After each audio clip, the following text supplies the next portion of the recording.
to you from the Radio for One studios in Franklin, Michigan. Welcome to the Detroit Cast. Big fan. A show not just free of charge, but free of FCC regulations. Thank you for your support of the Detroit Cast. Oh, there it is. And without further delay, it's showtime. Please welcome the Detroit Cast. Here are your hosts, Mike and Jay.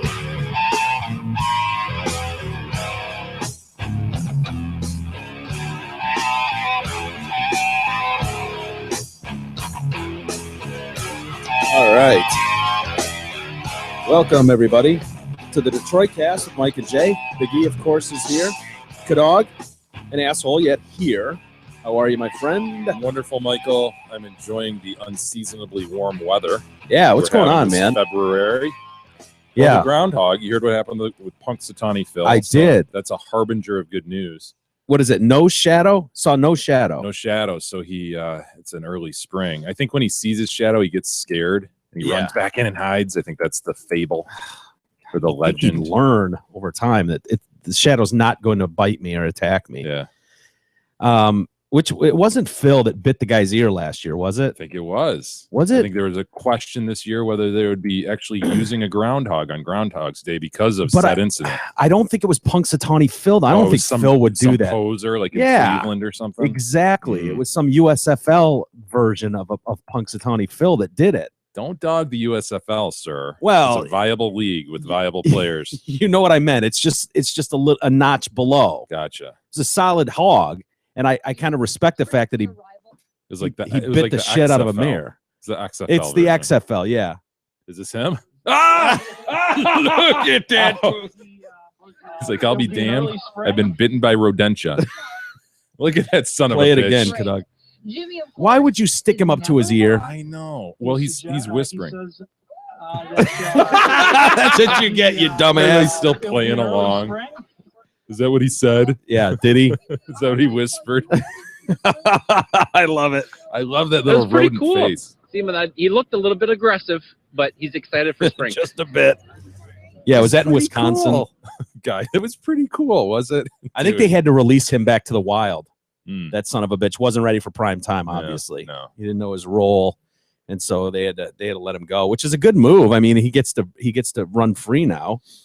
He's a star. You know, he had his moment in the sun. And yeah, not bad. There was another one that dropped the hog recently, or the hog got a little restless and it was let go. I can't remember where that was. The hog New York, is generally doughy and supple. Probably landed on his feet. He's probably fine. You think he's cat-like in that respect? Yeah.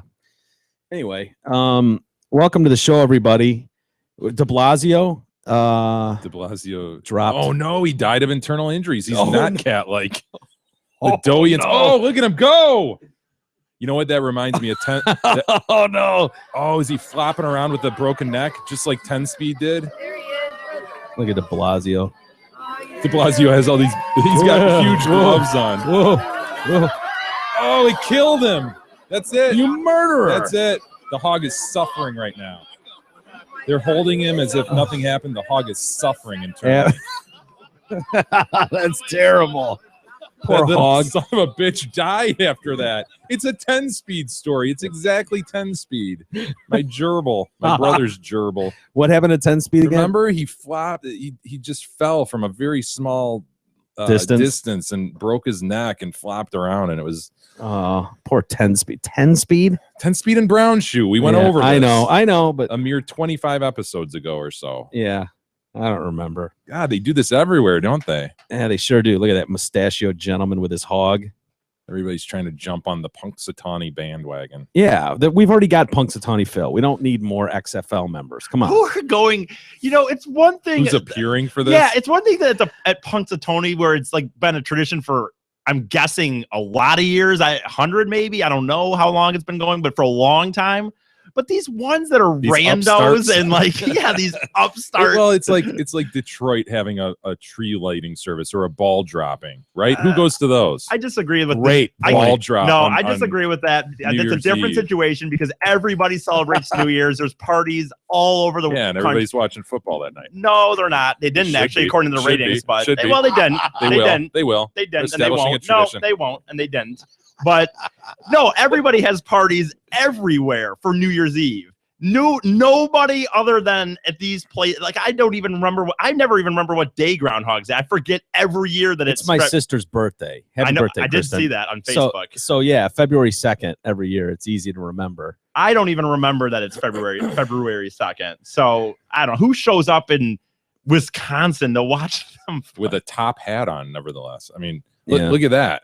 Look at that dude. Yeah, And there's several behind him. There's it's the highlight of his year right there. pageantry. At This its is best. this is his moment for Yeah. sure. He grows that beard all year or mustache for this. And these Mhm. pussies with their gloves on. Like why is everybody wearing these damn gloves with these things? Hand Be to- a man. I get it. They bite. Okay, be a man. Yeah, it comes with the territory.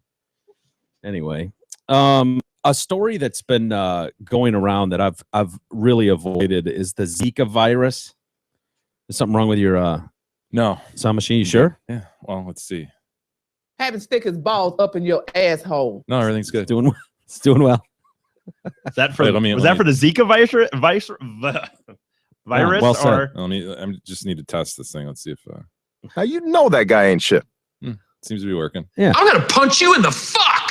I'm gonna make you my bitch's bitch. You're gonna be my grand bitch. Oh, that's working. Go ahead. Hauling along nicely there. Do you care about the Zika virus?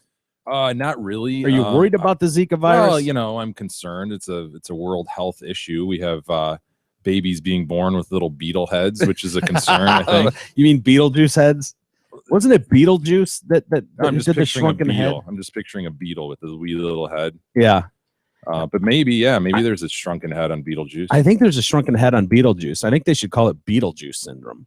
Okay. But microcephalony. Yep. Cephalony. Mhm. I've got that right? Yeah. Oh, there he is. Yeah, that's what kids are all looking like in Brazil with their wee little heads. Yeah. that's what it does to you? Yeah, it gives you a wee head. No, why? I guess it doesn't rot your head like it does in Beetlejuice, but And bug your eyes, Yeah. but it gives you a wee head. You know, It does? yeah.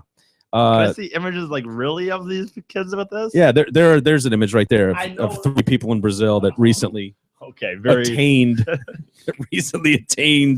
the Zika virus. see. Well, I didn't give him that Zika I virus. want to see now.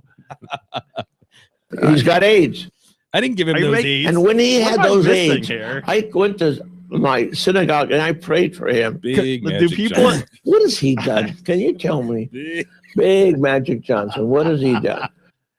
Do people in Brazil have small heads and you're just making fun of that? Or does it really This shrink- exists. Babies are being born with small heads. with wee heads. I want to see That is a it. huge problem with the Zika virus. Well, I want to see Yeah. these said babies with small heads. The game-changing virus is a huge public health emergency, and as scary as infectious diseases get, a leading expert has warned- Oh, really? I Is feel- get?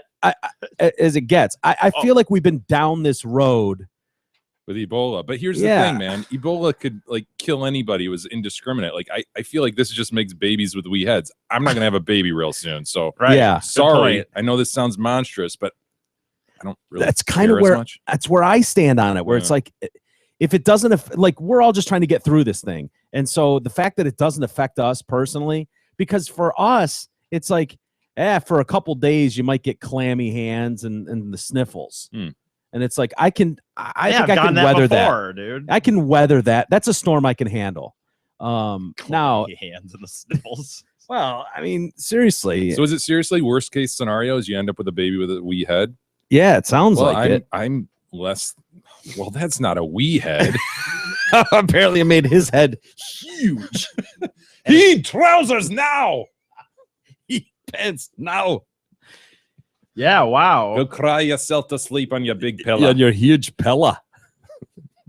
Looks like an orange on a toothpick.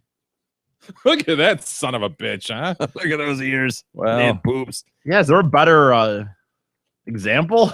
there's going to be some custom hats being Yeah, produced here, I think. that's my thought. I want to get into the Brazilian hat business. Yeah. Well, let's look at the bright side. Business opportunity, commerce. Absolutely. Headbands and hats. Mm. Let's go to town on these things. We'll just we'll max out our extra large hats will be like a size 6. There's the dad from I Married an Axe Murderer. I love those. Heed. Heed the pants. Magic girl! Well, let's have a look at the replay. William, move your head. Look at the size of that boy's head. It's like Sputnik. I'm not kidding. It's like an orange on a toothpick. You're going to give the boy a complex. Well, that's a huge noggin. It's a virtual planetoid. Has its own weather system. Heed, move. Your Sherry's late. Mom? Heed, move. Sherry and I broke up. Not Is there more Sherry. coming up? Yeah, there's keyed trousers now. Sherry. Didn't like some of the other girls she brought home, but I like This Sherry. is like the precursor to a Shrek Mom, voice. don't make it any harder for me. Oh yeah. Why should I make it any easier, son? You were good together. You know that. You and Sherry, you were good together. I thought you might even get married. Mom, you know I'm terrified of This marriage. is a way overrated movie, by the way. I Was know it? that. What was the Some name of people- this? I Married an I Axe Married Murderer. an Axe Murderer. That's People right. Listen, maybe love there's this something to movie. be said for getting married. Did you read the paper today? No. No? Where's Heed trousers now? Is it coming up, Jay? Stuart, I don't remember it enough. bring in the paper. Must be. All here. right, hen. Heed, paper, no. Move that melon of yours and get the paper if you can. Hauling that gargantuan cranium about. I'm not kidding. That boy's head's like Sputnik. Spherical, but quite pointy in parts. Well, that was offside, wasn't it? He'll be crying himself to sleep tonight on his huge pillow. Nice. Nice. Heed trousers now. You didn't see that movie, did you? No, I didn't. I Um, remember hearing about it. I think maybe I don't know. Since last year, they say the virus has been spread. I can't look at that kid. Has been spreading throughout Latin America and the Caribbean, or the Caribbean. And emerging evidence has linked the disease to an alarming rise in babies born in Brazil with abnormally small wee heads and brain defects. Yeah, that's a problem. Officials confirmed the first case of Zika transmitted on U.S. soil. 6 people have been diagnosed in Harris County, Texas, in the last week. All are known to have traveled to affected regions. However, isn't it transmitting now by banging? yeah, that's Yeah. what they're saying. So the first one transmitted on American soil. So this dude nailed one of these chicks that was infected, and say, yeah, he caught the disease through sexual contact with an infected partner. It comes after the WHO, the World Health Organization, declared the outbreak a public health emergency, with the director calling for a coordinated international response. This is a huge public health emergency and horrible on many levels. The microcephaly cases are a personal tragedy for the families and all that shit. They need much care and support, and some of them for decades. The cost to the health system will be enormous. Anyway, they say cases were initially confused with chikungunya, Wait a second. which is weird. It was cured by Dr. Chihuahua, Yeah. wasn't it? Yes, it was Hmm. absolutely cured by Chihuahua. I believe using goat's milk, right? Arthritic goats. Well, the arthritic's goat What's milk the was when he cured AIDS and Charlie Sheen. Zika, chikungunya, and is it dengue or dengue? Sure. Yeah. Viruses are all now circulating to Brazil. They cause similar symptoms, complicating IDing things. It's hard to ID it because they all have the same symptoms. There are no treatments, no vaccines exist. There's very little known about this disease is the problem. It's kind of what we ran into with Ebola. There's just not. Well, and it's not necessarily debilitating to these women. They could be just carrying it, right? And then they get pregnant and We had. You're like, God damn it! I had it the whole time. Yeah. How was I to know? Oh, Look at him measuring that kid's head for a hat. Poor wee-headed baby. God, that would suck. Everything goes swimmingly throughout the whole process. sure. You get through the zygote stage, everything looks grand, Nothing and went then awry in the zygote stage, apparently, and then the ultrasound and start showing. Well, it's measuring a little small, just in the head. his hand trumps his whole head. But someone needs to call Dr. Chihuahua. He's got the cure right there for chikungunya. What are we doing? I reckon he'll have some input on Zika too. Oh, why not? Throw it in the mix. I mean, if it's being confused with chikungunya, you would figure his fix would work for all of those. I reckon. I don't know. There you go. There's No. an ultrasound with a wee little head. Yeah, usually the head is just dominating that screen. Really? Oh, They're ultrasound all head? screens. It's like, wow. Is there a body to this thing or what? And that head is not dominating. That body is more dominating. It's kind of like a puppy in there. Yeah. Anyway. I don't know.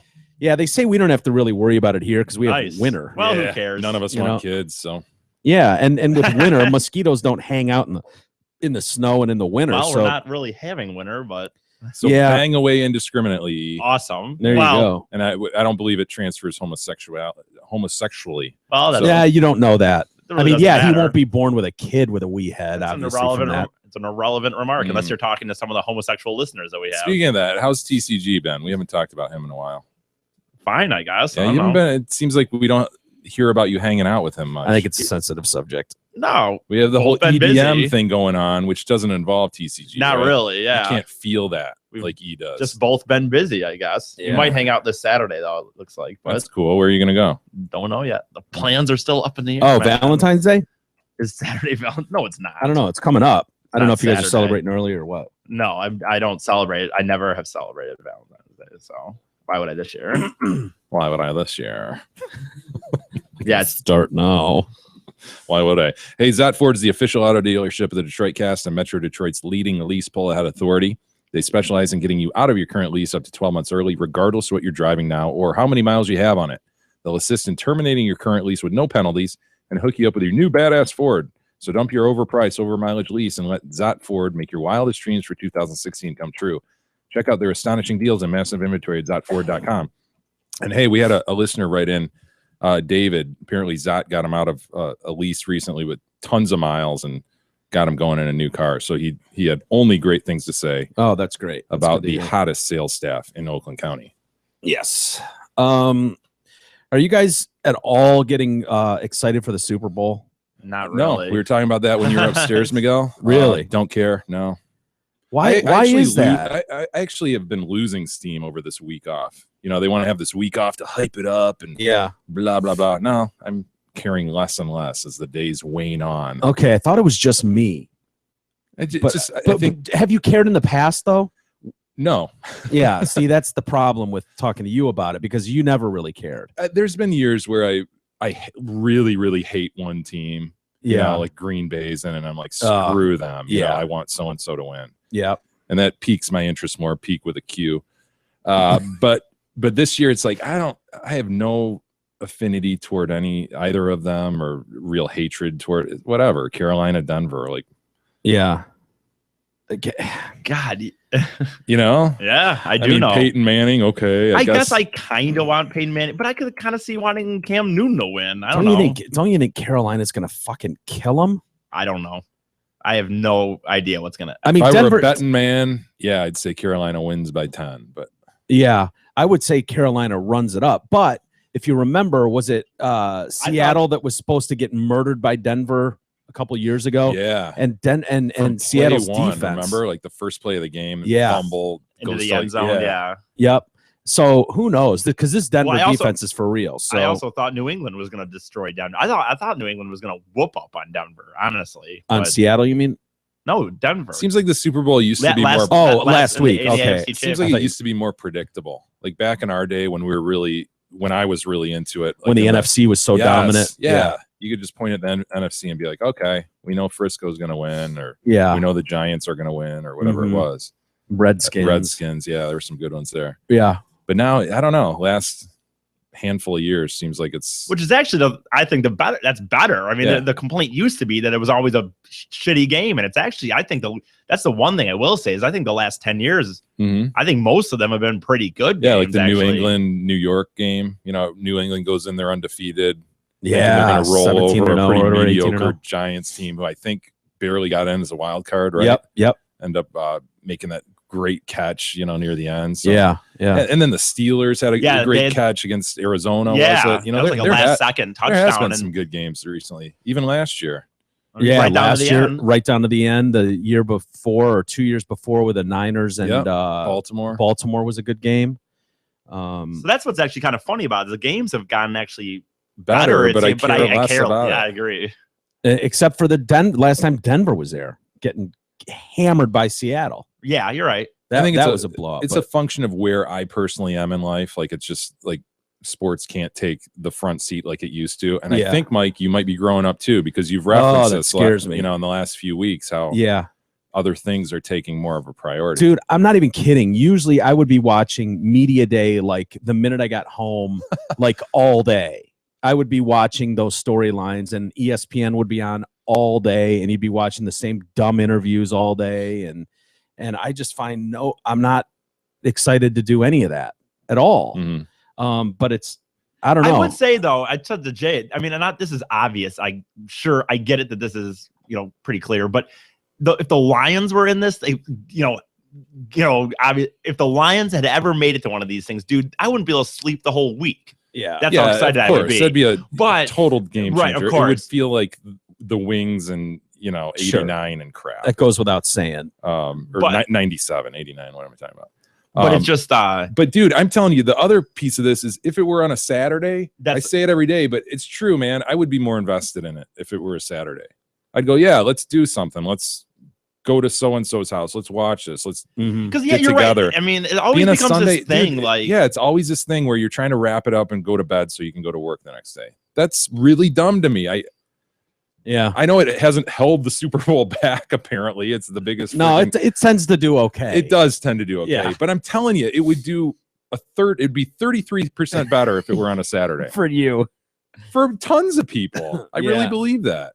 I believe more people would be willing to invest in it.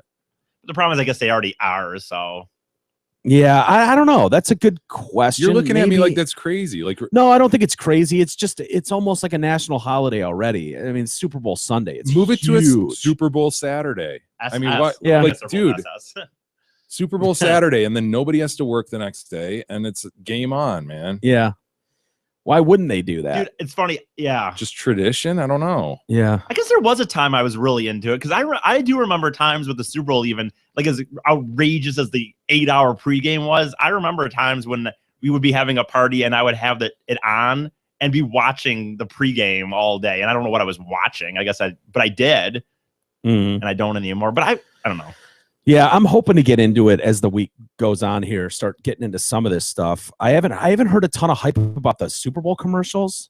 No. Now with all the PC stuff, I think there's less people willing to risk anything. good No one point. wants to freaking Maybe. Don't want to offend anyone? Oh, that's I know sad. you still hear about a few. I've heard about a few that got shut down. Like what was it, some strip club or Yeah, I'm trying to remember. Yeah, it's a big game now. You want to get your commercial banned before it airs. But those ones, they're then not you gonna, get all the publicity of being the one that got banned, and then everyone wants to see it. Like it's a Right. whole racket. But those so. ones that were never gonna, they almost know they weren't gonna make it anyway, so they can make it as crazy as they want. Yeah. And the other ones, dude, the ability now of being offensive or something, heaven forbid one of them offend anybody in the country. Yeah, they'll They're be just- offended anyways. Will there be a tear-jerking Budweiser horse commercial? Please tell me there will be. I'm waiting with bated breath. Yeah. For no, maybe they haven't. Have they done the Clydesdales? And do they still do that every year? I think they had one last year. Yeah, I Did thought they? it was the one that was Maybe. it befriended a dog or some dumb shit. Who knows? Yeah, they've done that before. The Dalmatian, and yeah, I don't know. We'll see. I mean, I'll be watching, but yeah, I just can't. Peyton, I guess this is going to be his You know what? last game. What? I wouldn't even care if I couldn't watch it. I hate to say it. I just don't care. Yeah, the I cute hate to puppy say from it. the farm next door. Was that last year? Is it Last dog? year or 2 the year years ago? before? Yeah. Oh, how cute! Oh, look at it. This is the best Super Bowl commercial ever. Well, you only need the light when it's burning low. Only miss Oh the my sun God, when we're it starts to We're snow. such sheep. Only know you love her when you let Don't her be so go. negative. Look at that poops. Don't be so negative. Only know Don't be he's so been negative. high Screw when you, you're Mike. feeling low. Don't be so I'm gonna negative. tell you how I Only hate feel. the road when you're missing Look at home. that poops. He wants to go Only back to the know horse. you love her when Oh, you they're let her go. friends. They're taking the friends away from each other. No. Where you going? And you let her go. Oh, the horse is running after him. Don't leave, friend. Oh no. Oh, they're trapped. Let our friend out. Will you let her go? He's back.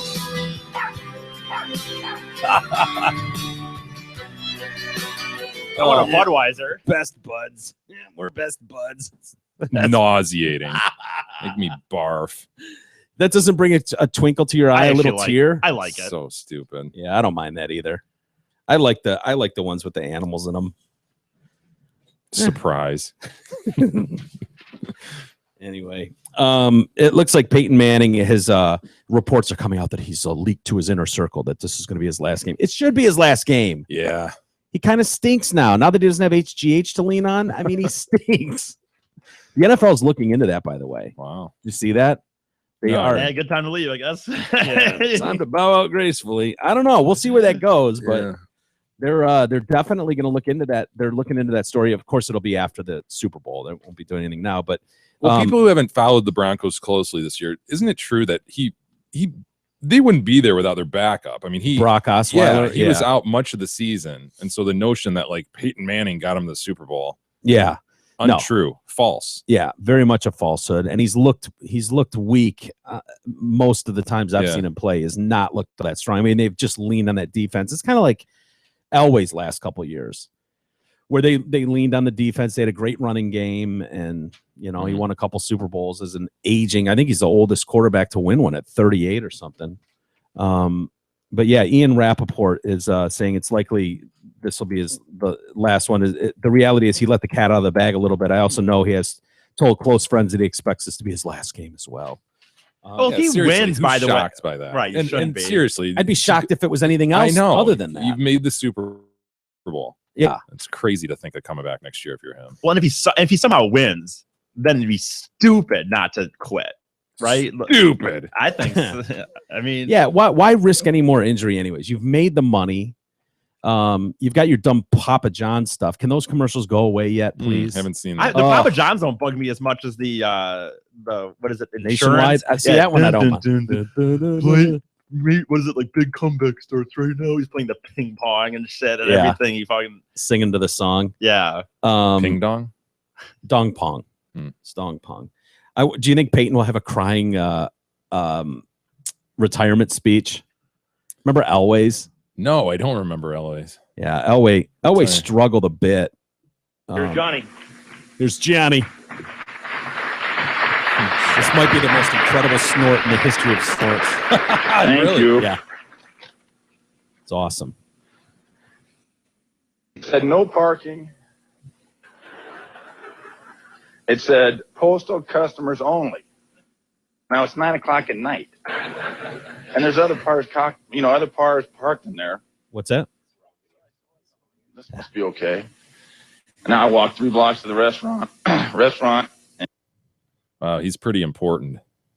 Yeah. And he knows it. Oh, yeah. So this is the video clip. But it's time. It's time for me to move on. I can't do it physically anymore. And that's really hard for me to say. Woo. Woo. I know it. Are there any other questions? Oh, yeah. The line. I don't know what the line is, but I've lost my bet. Can we hear that snort one more time? It's time. It's time for me to move on. I can't do it physically anymore. And that's really hard for me to say. Ooh. Looks like a horse, sounds like a horse. Yeah. I know it. Are there any other questions? Oh, yeah. The line. I don't know. Come on, get it together, man. You're not that important. Jeez. Stories are coming out too on Peyton Manning as people dig into the backgrounds of everybody. They want to they've got 2 weeks off, so they're trying to fill the time. And people know most of the country is really does care about a lot of this stuff, so they try to dig up old stories, and people are remembering one from Peyton's past where he had some sexual allegations at Tennessee 20 years ago. See, I don't remember that. I don't remember it either. Apparently, he talked about it in his book that he wrote with his dad. It was a sex scandal 20 years ago. He apparently harassed a female trainer at the Why? University of Tennessee in '96. He was having his foot examined by Jamie Nawright when he supposedly rested his balls on the back of her head. Awesome. A little horseplay, right? What's wrong with that? Oh wait, picture how physically this is. She's inspecting his foot, so she's like sitting between his legs or something. Well, I am assuming he moved at some point to rest him on his head. I don't know how that would work otherwise. She sued him for defamation in '96. It's probably on a training table, right? And she's like kneeled down, looking at his foot, and he just couldn't help it. Maybe, I don't know. I think they're gonna teabag this bitch. She because I'm Peyton Manning, I can do that. She sued him in 2003, for defamation, claiming he damaged her character in this book that he wrote with his old man. He insisted that he was mooning at the time, but she claims it was way more offensive than that. According to the university's report of the investigation, which the Smoking Gun has seen, when she started treating him he started asking her personal questions, including whether she hangs out with anyone from work in her free time. What a monster. Oh, that's way too personal. Wow. How dare. How invasive. When Nawright rejected his advance, he then dropped his pants. As the trainer looked up, she allegedly came face to face with his balls. Well, maybe he's just a trainer. People get naked in the training room. According to her, it was the glutamus maximus, the rectum, the testicles, and the area between the testicles. It was all up in my face. What's that area? Did she say? The taint. She didn't say. Oh, well, She didn't say it. I'd like her to. I was just not clear enough to me. They disciplined Manning by taking away his privilege to eat at the athletic facility's dining room, and they made him get up at 6 a.m. and run for 2 weeks.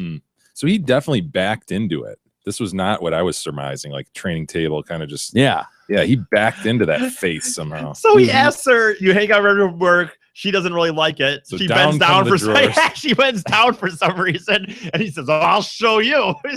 Not answer whether you hang out with people from work. Here's my balls in your face. He says in the book that he wrote, a father in 2000 with Archie Manning, a father, his son, and a football legacy. He wrote, "If nothing else in life, I want to be true to the things I believe in and quite simply to what I'm all about. I know I'd better because it seems whenever I take a false step or two, I feel the consequences, like with the mooning incident that made such a stir in Knoxville before my junior year." He insisted it was crude, maybe, but harmless. Manning also said that she had a vulgar mouth and tried to say that he was actually mooning another teammate at the time. Never mind that women in the men's locker room is one of the most misbegotten concessions to equal rights ever made. When Dad played, there was still at least a tacit acknowledgement that women and men are two different sexes. With all that implies, and a certain amount of decorum had to be maintained, meaning when it came to training rooms and shower stalls, the opposite sex was not allowed. Common sense tells you why.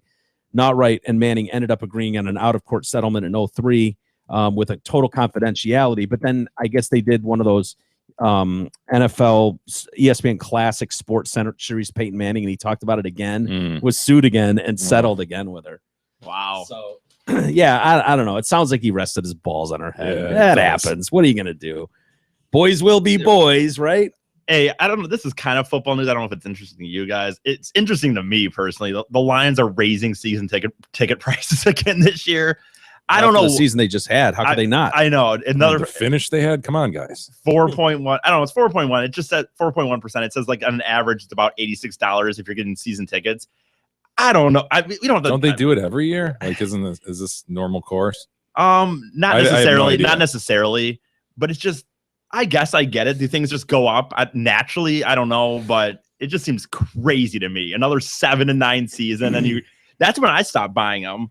Was when after just multiple years of them going up, and it's like, dude, they literally didn't even have a winning season last year. Yeah, whatever. I guess. Well, we're not going to be buying No. tickets. Anyone here? So I will not. You're right. Anyway, Hey, it's hard to believe, but spring is around the corner. Let Krista Jelski of Remax Suburban take care of your spring cleaning. When you list your home with Krista, she will have your whole house cleaned before it hits the market. Check out Krista's website at kristasellshouses.com or call her anytime at 586-918-0900. The Browns team officials have issued a little bit of an attack on Johnny Manziel. So it sounds like he's going to be dropped as soon as the league fires back up in March. What a turd. Yeah. Who couldn't see that coming? Yeah, no kidding. I mean, he's just had, it seems like every other week there's another story of Johnny Manziel being an asshole somewhere. You and I were in agreement though when he was in college. Like this guy is not an NFL quarterback. No. I didn't think at all. I know people had a real hard on for him. There was nothing I saw. Yeah, he looked like a great college quarterback. Yep. He did classic good college quarterback for sure. But yeah, and he'll get another shot because people will still, I don't know how many times we have to go through this drill to know that these guys just they're not what works in the NFL. Mhm. Everybody's fast in the NFL. Mhm. Everybody's fast. The down linemen are fast as shit in the NFL. Saturday, he was questioned by cops over an incident with his ex-girlfriend at 2 a.m. in Fort Worth, Texas. Dude, you cannot stop getting in physical altercations with your fucking girlfriend. Seriously, man. I mean, she's cute. I get it. We need more images. You can't even tell by that. I'm just assuming she's hot. How could she not be hot, right? You're an NFL quarterback. You better have a hot girlfriend. Yeah. I know. What's the point of being an NFL quarterback? What would be the point? Can we Google ugliest wife of NFL quarterback? Well, wasn't Peyton or not? Didn't John Elway have an ugly wife, or am I imagining? Maybe. What about the Rams? Kurt Warner, yeah, Brenda. Oh yeah. Wasn't she like an old lady or something? Yeah, she looks like better now. I think she looks better now than she did then with that buzz cut. Yeah, she had the buzz cut and like silver hair, kind of. Yeah, it was not a good look. Brenda. Brenda's just, I don't think Brenda's a great name. No offense to the girls that have it, but Brenda can kind of become what you just said there very easily to me. The Browns said, we've been clear about expectations for our players on and off the field. Their new executive VP of football operations, Sashi Brown, said Johnny's continual involvement in incidents that run counter to these expectations undermines the hard work of his teammates and the reputation of our organization. His status with our team will be addressed when permitted by league rules. We'll have no further comment. Apparently, police responded to a call from that chick who's 23 years old, Colleen Crowley, who told police she was concerned for Manziel's welfare after he'd run off following their breakup. So he takes off. She doesn't know where he is. They end up sending an air helicopter to find this dude. An air helicopter? Yeah. An air, what? Nothing. A little redundant, but yeah, you're right. A rotorcraft. No, there was a specific name for it. They dispatched their Air One unit. Okay. For search party. Yeah, she's just kind of cliche. Cliche. Yes. I was gonna Instagram say hot, right? generic. She's every girl I've ever seen on Instagram that you're kind of like. I mean, she is good looking, no question. Too but thin. Yeah, she's got all the features right, but she just looks very average. Like, oh yeah, that's what a typical hot chick quote looks like. Well, that's what I would think his girlfriend would look like, though. Having said that, yeah, that's pretty much exact. Yeah, hat on backward. Yeah, exactly. So they can't find him. They later determined after flying this helicopter out in a search party and all this shit, calling all his cell phone numbers, that he's at a buddy's house or something, and he's fine. Multiple police forces are working together to determine whether any criminal offenses occurred. Dude, they sent out a rotorcraft looking for this turd. Yeah, that's pretty extreme, man. Mm-hmm. What's that cost? To scramble a rotorcraft. Yeah, probably not cheap. Do they charge him for it like they would with a ambulance? Yeah, or like these guys who go ice fishing and they have to send out the whatchamacallits to get them. Mm-hmm. What are those called? Snowmobiles? No. What? The things that float just above the ice. Come on, Kadog. That's his Kadog. About hovercraft? Yes. Yeah, that's what I was going to say. Hovercraft. Thank you, Kadog. Nice Fort Worth nice of you to let police. Kadog have that one. Yeah, toss him a bone here and there, right, Kadog? Just a little extra mic time. Police in Fort Worth said the officers were called to an apartment around 2 a.m. about a possible assault. Sounds like he maybe hit her, but she won't play ball. Once the cops get there, she's like, "No, yeah, this is my gravy train." Mm-hmm. They prepared. She was uncooperative with cops at the scene, but they prepared a report anyways, and that information was forwarded to detectives. The woman was concerned about the well-being of Manziel, and then they launched this, effort to find him. TMZ reported 5 days ago about a potential split between the pair after they both deleted pictures of each other on Instagram. Ugh. But then, this is on the heels of Vegas. Yeah. Where screw this guy, man. Where he was Billy. Yeah. And right. With his fake mustache. I haven't heard about that lately. Where did that all go in the end? I guess no one really ever we know what happened, but we didn't prove where. That's the most famous meme that's gone around, I believe. Because he was said to have glasses, a fake mustache, and a blonde wig, and he was going by the name Billy. Well, and then, as I said, the problem was, besides the obvious, was then too at the table when the dealer had to card him, and he goes, "We got Johnny Manziel here." He's like doing the cut sign. I'm Billy. I don't know what you're talking about. He's gonna end up. No, you're fine. You're fine. Game You're in fine. the You're ultimate. fine. What did Mark want to say something just now? He's going to end up at Dallas, right? Is there any doubt? Sounds like it. I mean, that's just where he's going to go. He's going to go to the Cowboys. He's wanted to go to the Cowboys. Jerry Jones loves him. He's from Texas. He's the Browns are going to cut his ass loose, and he's just going to end up in be fun in Dallas. So plenty more to hear from Johnny Manziel. Oh, I'm so sick of him. I was glad to hear there was a campaign from people in Cleveland to not talk about Johnny Manziel for the month of February. There's like a push on Twitter to not mention him in news articles, to not mention him online. People are hating his ass. Yeah, they want him out. I don't blame him. Who's their other quarterback? Doesn't matter. Just get him out. What's his name? Was there your guy from Hoyer's gone. He's in Texas now. Failed miserably in the playoff. Yeah. But who knows? They're Cleveland. Who Yeah. cares? Yeah, What are we who talking about cares? Cleveland for? Why spend time sitting in traffic going to the game when you could spend the afternoon watching the Good game in point. the Ultimate Sports Lodge, Twin Peaks? At Twin Peaks, you won't find the standard menu of frozen Oh. foods that go out of a bag and into a fryer. You'll find the best kitchen in sports that's making everything from scratch right down to their ranch. Catch every big game at your local Twin Peaks. Good food, cold beer, big screens. Bill Cosby had quite a day yesterday. Did he? Back in court, yes. Was he getting walked in again with his cane or Probably, yeah. He emerged from a courthouse smiling, waving at the cameras, thumbs up, as he drove off shortly after the former district attorney testified. That was the big deal. Yeah, this whole notion that the former district attorney gave him immunity, Mm-hmm. and that this thing shouldn't even be happening, this criminal prosecution, because Yeah. this new district attorney is just walking over that agreement. Yeah. I don't know what to think. I still can't believe they didn't get that in writing. If I that's, know, if that's the dude. case, it just doesn't make sense. Malpractice. If that's the case, his dead attorney ought to be charged with malpractice. Right? Yeah, his Going attorney to died a grave couple and, years ago. spit on the grave a little bit? Yeah. He said that he did testify under oath that he agreed to never prosecute the comedian after he gave a deposition, for which he's now been charged. District Attorney Bruce Castor said on the stand that his unwillingness to prosecute Cosby was rooted in the fact that Andrea Constant waited a year to file her criminal complaint and hired a lawyer to explore a civil lawsuit.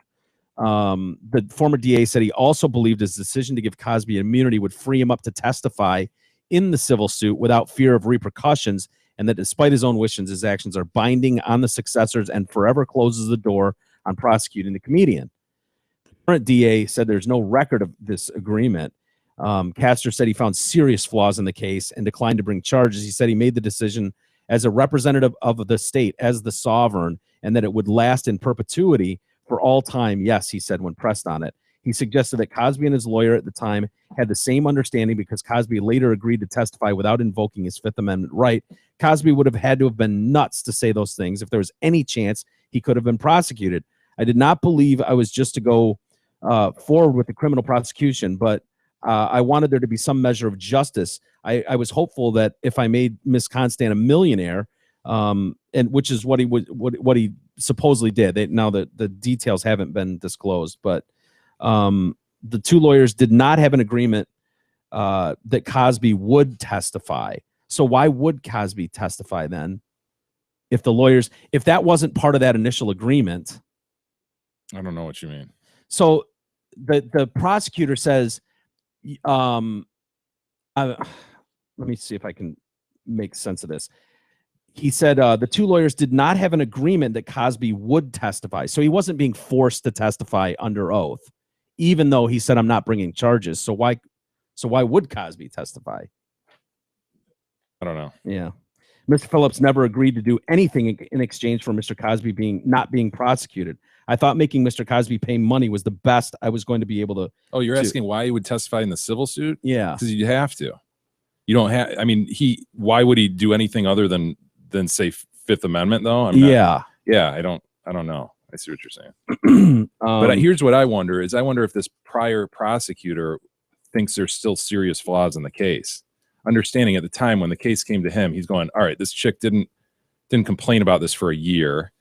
So we weren't able to do any toxicology and find out if there truly was drugs in her system and all that. This just looks suspicious. Mm-hmm. I'm looking at a huge battle against a formidable legal team, surely, when I'm looking at prosecuting Cosby. So he's like, yeah, not going to go forward with this.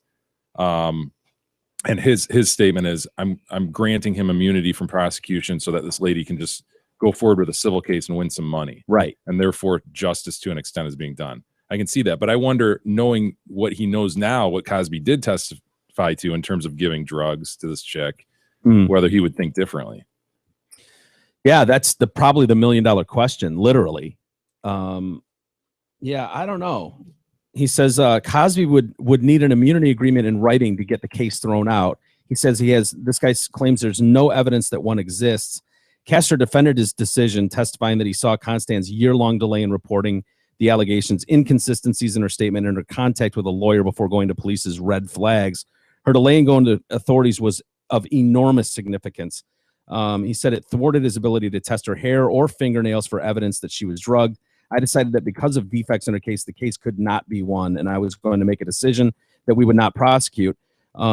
His assistant at the time, who's now a judge, I guess, I think she's going to be forced to testify as well. It's interesting because it's like that the toothpaste is out of the tube. Yeah. So like the current DA is like, nice, I'm going to take advantage of that. And the prior guy's going, no, that should have never been let out and used in this context. It's a weird situation. I wonder if there's a precedent on this that they can point to and go, look, you don't have to have a written agreement for immunity. Kind of shocked that any lawyer would do that. Brendan Dassey's lawyer would have gotten it in writing. Len? Yes, Len would have gotten it in writing. Like, that seems like there's not a lawyer I've ever met who can't wait he gets hard at the idea of putting something on paper. Yeah. That's what lawyers do. You're telling me Bill Cosby's lawyer wouldn't have gotten this in writing? I know. That just doesn't, something is already there, sir. Yeah. But then you've got this guy available who testified under oath that, yeah, in fact, we had this agreement. It's weird, man. Yeah. I wonder if there is precedent for that. I guess, no way to know right at the moment. But well, if there is, they're citing it all over briefs that are, being submitted to the court. Yeah. Yeah, and it sucks that it was politicized too. Half the reason this new attorney won that election was that he went on the stand. He went on tough. Yeah, I'm going to prosecute. I'm going after Bill Cosby. Like, that was his big thing. One of his big arguing points of why you should elect me as the new district attorney. Sweet, that's exciting. Yeah, let's elect that guy. Yeah, it's a story you can get behind. And so now he's trying to back up that campaign promise by going after the cause. And this, so here we sit. A model has dropped her lawsuit against Cosby, accusing him of drugging her at the Playboy Mansion back in 2008. But now the comedian has been ordered to give a second deposition in another case. So it's a big day for the cause yesterday. Yeah, a lot going on. He's fighting on a lot of different fronts, man. Chloe Gaines dismissed her civil complaint on Tuesday without explanation. Her filing in LA was done in a way that would allow it to be refiled at a later date. What does that mean? You'd want to change something in it and refile it, or who knows? Yeah, they may be settling. Oh, okay. Prosecutors decided last month not to file criminal charges, noting some of the details could not be corroborated. Yeah, I guess she claims, like, I would think if you went to the Playboy Mansion, you would know when that was, or that'd be easy to figure out when that was. And the problem with her case was when she said this happened, they absolutely know that Cosby was in New York doing something else. They have, I mean, there's no way around that. He wasn't at the Playboy Mansion when she claims she was there and assaulted by him. So she's going to reflect some more and try to figure out. Yeah, when was it that date or was it the month prior? And he was. It turns out he was only at the Playboy Mansion once that year, and it was in a totally different month. Maybe that's when it was. Yeah, maybe that's when it was. But they don't have any video of them like there. There's a lot of cameras there. They don't have video of them like. So I don't know. We'll see. But maybe she got roofied by some other dude at the Playboy Mansion. Maybe who looked like the Kaz. Maybe it was a Halloween party and someone dressed up as the Kaz. Somebody wearing a fanny pack, maybe. Who wore a fanny pack to the Playboy Mansion? I didn't have pockets. You wore a fanny pack, and they were hot at the time. It was probably. It was like it's like me ragging on you. They've never been hot. It's like me ragging on you for wearing parachute pants. They're making a huge comeback. Not quite by the way. Same thing. Sure, it is. No, very much the same. There's thing. no way. To the extent fanny packs have been hot, they were hot with like 48-year-old dads traveling to Disney World. They were never popular like parachute pants No. were. They were never hot. They were big for a long time, and they're making a huge comeback. Yeah, I saw a amongst story on hipster assholes, probably. Well, they're huge. Yeah, all the I same know. guys wearing digital watches with like big gold wrist, stretchy bands. Yeah, those same guys. I'm just saying they were hot at the time. You wore a That's red all I fanny know. pack to the Playboy Mansion. Well, when you were denied by Pam Anderson. Maybe that was why I was Mrs. denied. Miss Anderson, gonna get a picture, please. No. Oh, Yeah, I'm not gonna do that. Okay. Oh, okay, good, bitch. Yeah, thanks, bitch. What is that? The man sack? Yeah. Dog? That who the people that would wear that? You would. No way. Would you wear the ball sack backpack? Have you seen that? No, I wouldn't. And you know what I also wouldn't do? We need to put a pair of testicles on my pickup truck on the back, and that back. You know what I mean? Yes. my truck is trailer balls. hitch. See if you can find Kadog the ball sack backpack. I've seen it. Jay hasn't though. Okay. Look at the Rock. Oh wow, it's good enough for the Rock. Yeah, good enough for the Rock in 1986. And good enough for this is back when the Rock and no Matthew one knew who he was. McConaughey. You know, all right, you know me, Matthew McConaughey, the Rock. We got a lot in common. For one night, we were without pockets, and we chose to go that route.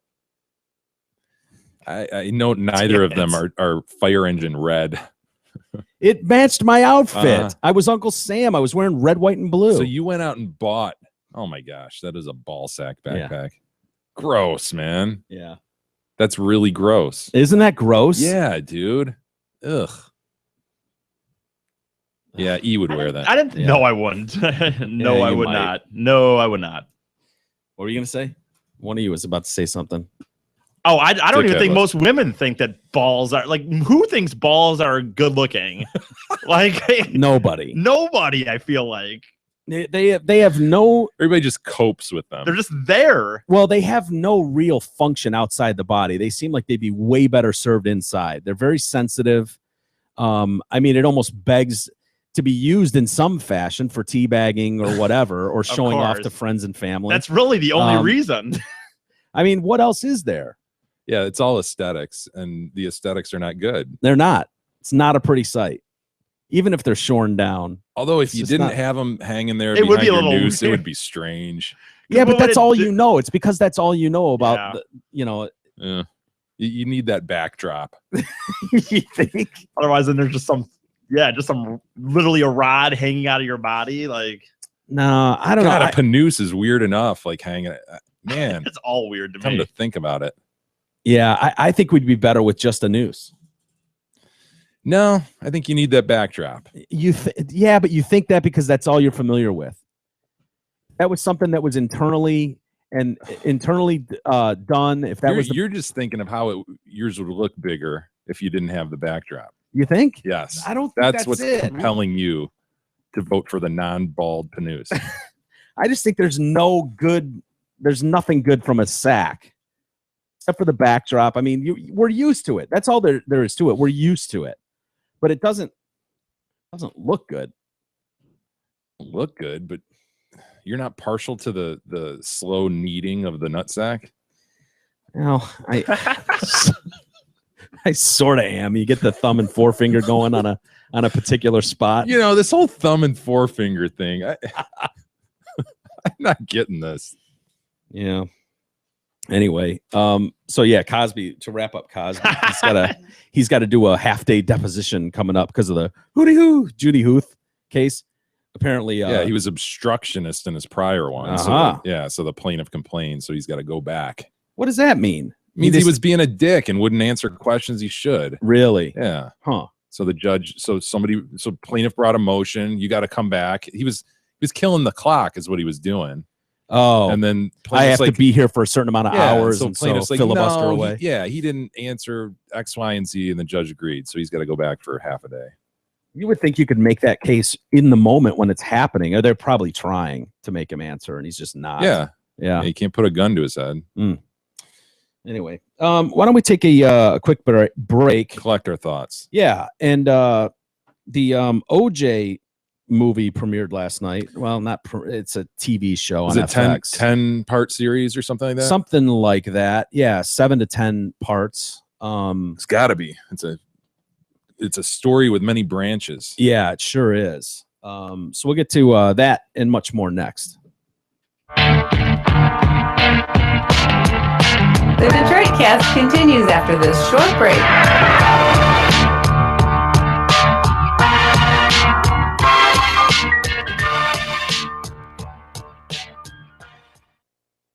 Hey, it's me, one of the football gods.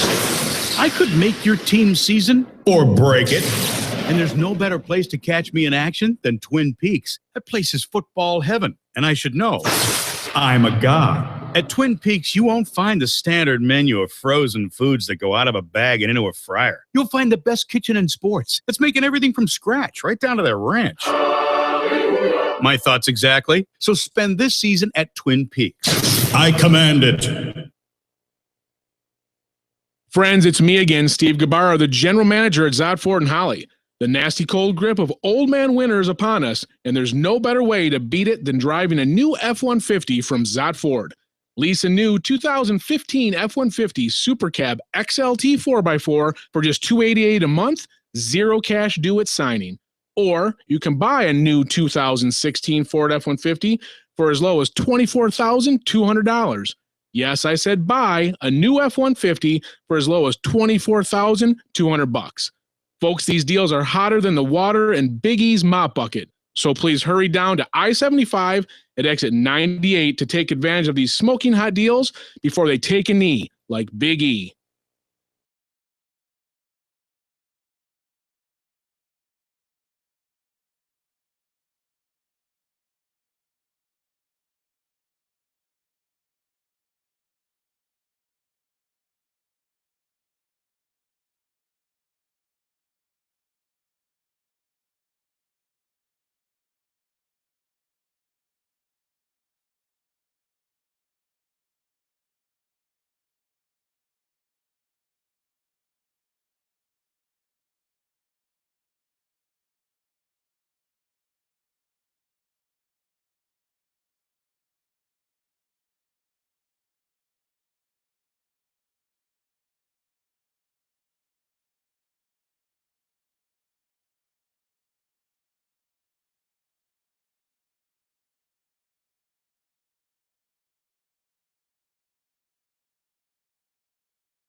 The Detroit Cast continues now, bitches.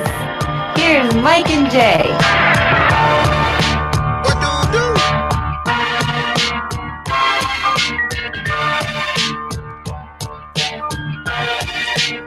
Alrighty, welcome back to the Detroit Cast with Mike and Jay. What's that? Oh, go ahead. Go ahead. No, I want you. I insist. Okay. Oh, I insist. I feel like those chipmunks in the Bugs Bunny, wasn't it? Bugs Bunny. No, you go. No. I Oh, insist. yeah. Amazon, Mike. We got them Amazon. Amazon. You know, there's never been a company quite like Amazon. There is very little Amazon doesn't have. That too. heard Hey, that. everybody, we have an Amazon link on our website, DetroitCast.com. It's a great way to donate to the show.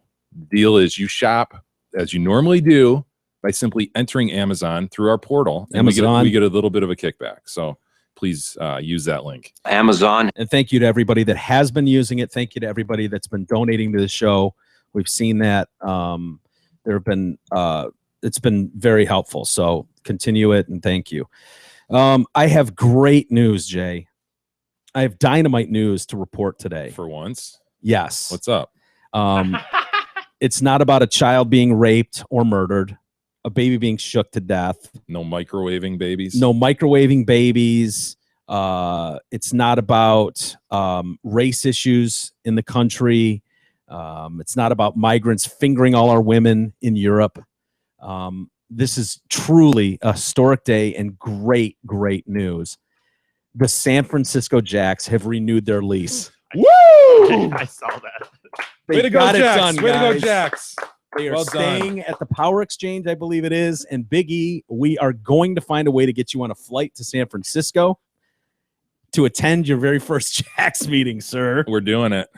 So you too may see the thing itself, E. So how'd they get this done? They put the powers that be into a room and just said, you're not coming out until...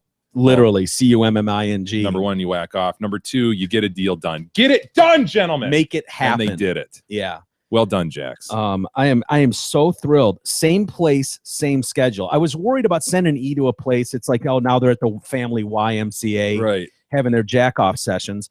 That would have been just weird. They need to be in that Mission District. Well, I feel better about seedy this part of San Francisco. I mean, it's fitting. It's established. It's been going on for decades. I would have felt weird too because had it been a new spot, I would have felt like, is this really going to happen? You know, is this going to get shut down? Is this going to go through? So now we can be rest assured that when we get Big E on that plane and send him out there, he's going to the spot where this has been happening for years. Yes. And he's going to take part in this finally. I have emailed the Jacks, and I'm trying to get Jerry on the horn. Now remember, E, no butthole play. Yeah. I'll try to sustain myself. And creative pecker play, as you know, is highly encouraged. And thank God for his promptness, because they closed the doors promptly at 8. So should we? He's going, ladies and gentlemen. He's going. Oh, he is. We might need help finding him a flight. Yeah. Or help. One of our fine listeners maybe can help us with. I know a lot of you have miles out there or something. You business travelers, you. We'll send you with a tent. He can camp in my parents' backyard. I'm not. There's two. You know that there's two restrictions. All we need is a Greyhound bus pass. And I'll sit on a Greyhound bus for 4 days. I mean, what's it going to take to get out there? Dude, that'd be exciting for all parties involved. See the country. Send E away for like 12 days on a long bus trip across the country. Can you imagine all the people that would have a story about meeting such a retard on a bus? You know what I mean? Like, not only would he have stories to relate to us, but there'd be countless people who would be relating to their families and friends. Oh my God, you wouldn't believe this guy I met. Yeah. He'd be doing a bit of a public service. He would be so annoying. Could you imagine being stuck on a bus? I don't know if they've updated their message. You want to call him real quick, just so E knows exactly what we're dealing with. Knows the parameters. Hello, and welcome to the information line for the San Francisco Jacks, where you too may see the thing itself. You fired up, E? The San Francisco Jacks is a group of men who like to jack off to like-minded men. Now, in our 33rd year, You don't have to we do are it, neither right? a business nor a religion, but a public service institution. Our meeting place is the Center for Sex and Culture at 1349 Mission Street at Grace Alley, between 9th and 10th Streets in San Francisco. Jacks meet twice monthly on the 2nd and 4th Mondays. The doors open at 7:30 p.m. and close promptly at 8 p.m., 8:30 p.m. Don't be late. Wait, promptly at 8 or 8:30? Special anniversary meeting. That was ambiguous. This month on the 23rd. Is he jacking off while he's leaving this of message? Come on, March. Jerry. Jack's rules are simple. Here you go. E. Pay Mandatory attention. clothes check. Uh, JO play only. No cock sucking. No butthole play. It's key. No obnoxious behavior. No Ah, poppers, for instance. Smile and have fun. We ask a contribution of $7. So we got to give him $7 too. Okay. He's got to You may pay. bring He's got to beverages pay in the. hand. Pay the freight. That is Yeah. yours. Yeah, they're probably going to update. They're probably going to have to update their message after E shows up. Like, no obnoxious behavior. No big E's, for example. Yeah. that'll trump no poppers. No big E's, for example. So you got all that E. Creative pecker play is encouraged. Mandatory clothes check, I think, is going to be a problem for you. That's going to be the one thing. Can you wear? You're going to do a mandatory clothes check. Can Now, you wear like a? Just, I I don't know if you think can wear you just a thong or but something. but Jay and I will have to pick out an appropriate thong. We don't want you to go there and misrepresent the team by wearing some like bulky underwear. If you're going to go and wear a thong, it's going to be string. It is. I mean, your ass cheeks at a minimum are going to be on display for all to enjoy. So if you need to work out and get the doughy suppleness removed and get in shape, Either, and there's no shame in just busting loose and taking part in this. I mean, we're just getting you out there. That's and not going to happen. As Jay said before, when in Rome, dude. And we know you had no interest in the EDM parties until you got there and got into the groove and got the vibe of the room. Felt that in your Yeah, soul, but you can't man. feel that anywhere. But you know what?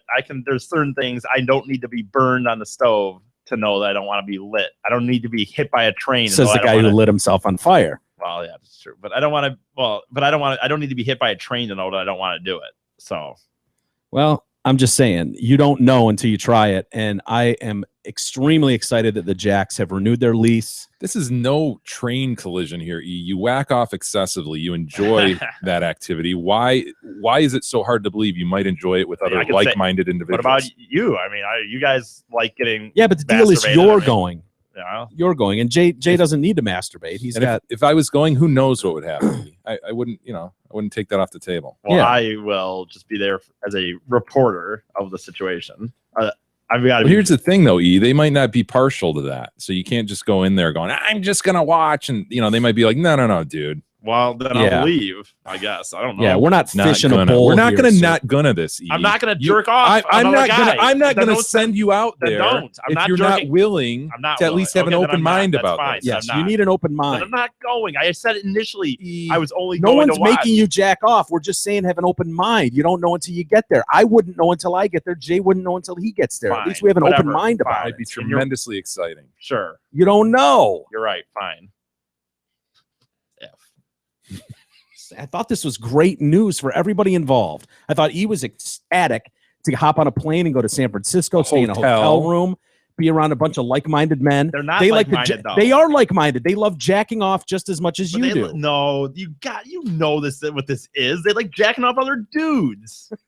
Don't pretend like it's the same thing. I've never been there. I can't say that definitively. I don't know. Just have an open mind, E. Sure. Will you at least paint your penis? No, I'm painting my penis. I mean, I'm assuming that's what creative pecker play means. Put some bunny ears on your dong, something. Oh, I can't wait. Anyway, more info to come as this developing story as it continues to develop. And wear a GoPro. That's it. Yeah, I don't think they're going to allow that, but hidden camera. Maybe we need to bring Burley with you. Send Burley in there with a hidden camera. He's apparently good at filming on the DL, right? yeah, sure. I don't know if the close check would be a little more hard on that. Yeah. The O.J. Simpson movie premiered. The People v. O.J. Simpson. Yeah. American crime story was on FX last night. Not bad, dude. The reviews were good for it. We talked about those a little bit before, and it was, as a you few said, big names in it. it's got a lot of big names in it. John Travolta. David Schwimmer. Yeah, David Schwimmer. Cuba Gooding Jr. Yep, who does a decent job. The only problem is Cuba Gooding Jr. is probably 5'8", 5'7", and he's playing the Juice. And Juice is a big dude, so it's weird when he's standing there. Like, Juice is not supposed to be trumped by other people. I would have thought they would have addressed that more. They didn't, but Cuba Gooding Jr. is decent in it. And Schwimmer so far is good, playing Kardashian, Robert Kardashian, yeah. And Travolta plays, what's the other attorney? His first Shapiro. Robert Shapiro, yeah. And he's doing a decent job with that. I think the Marsha Clark chick is good. Yeah. That's going to be an interesting story. Christopher Darden. Chris Darden. That guy looks like Chris Darden, too.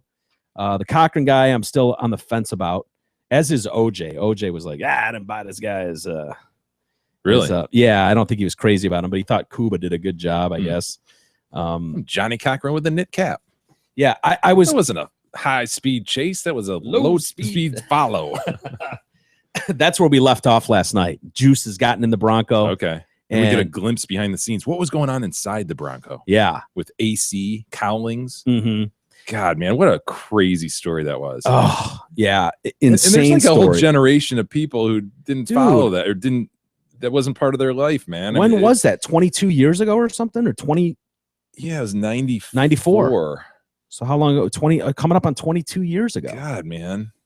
Yeah, it's insane. I was wondering that, like, because we paid so much attention, you and I specifically, especially paid so much attention to that when it was going on. Mm-hmm. You were in law school at the Barry time. Scheck and his scientific evidence. Mm-hmm. Yeah.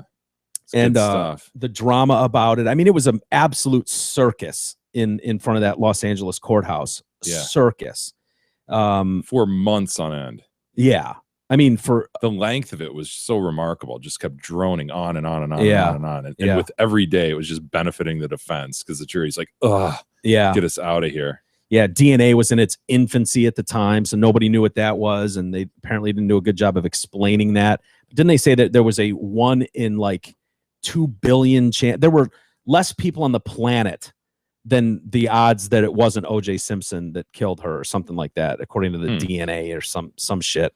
I thought I remember that at the time. But anyway, I was wondering, like, okay, I know this story so well. Am I going to find anything interesting in this? And I did find it interesting. I think you would too.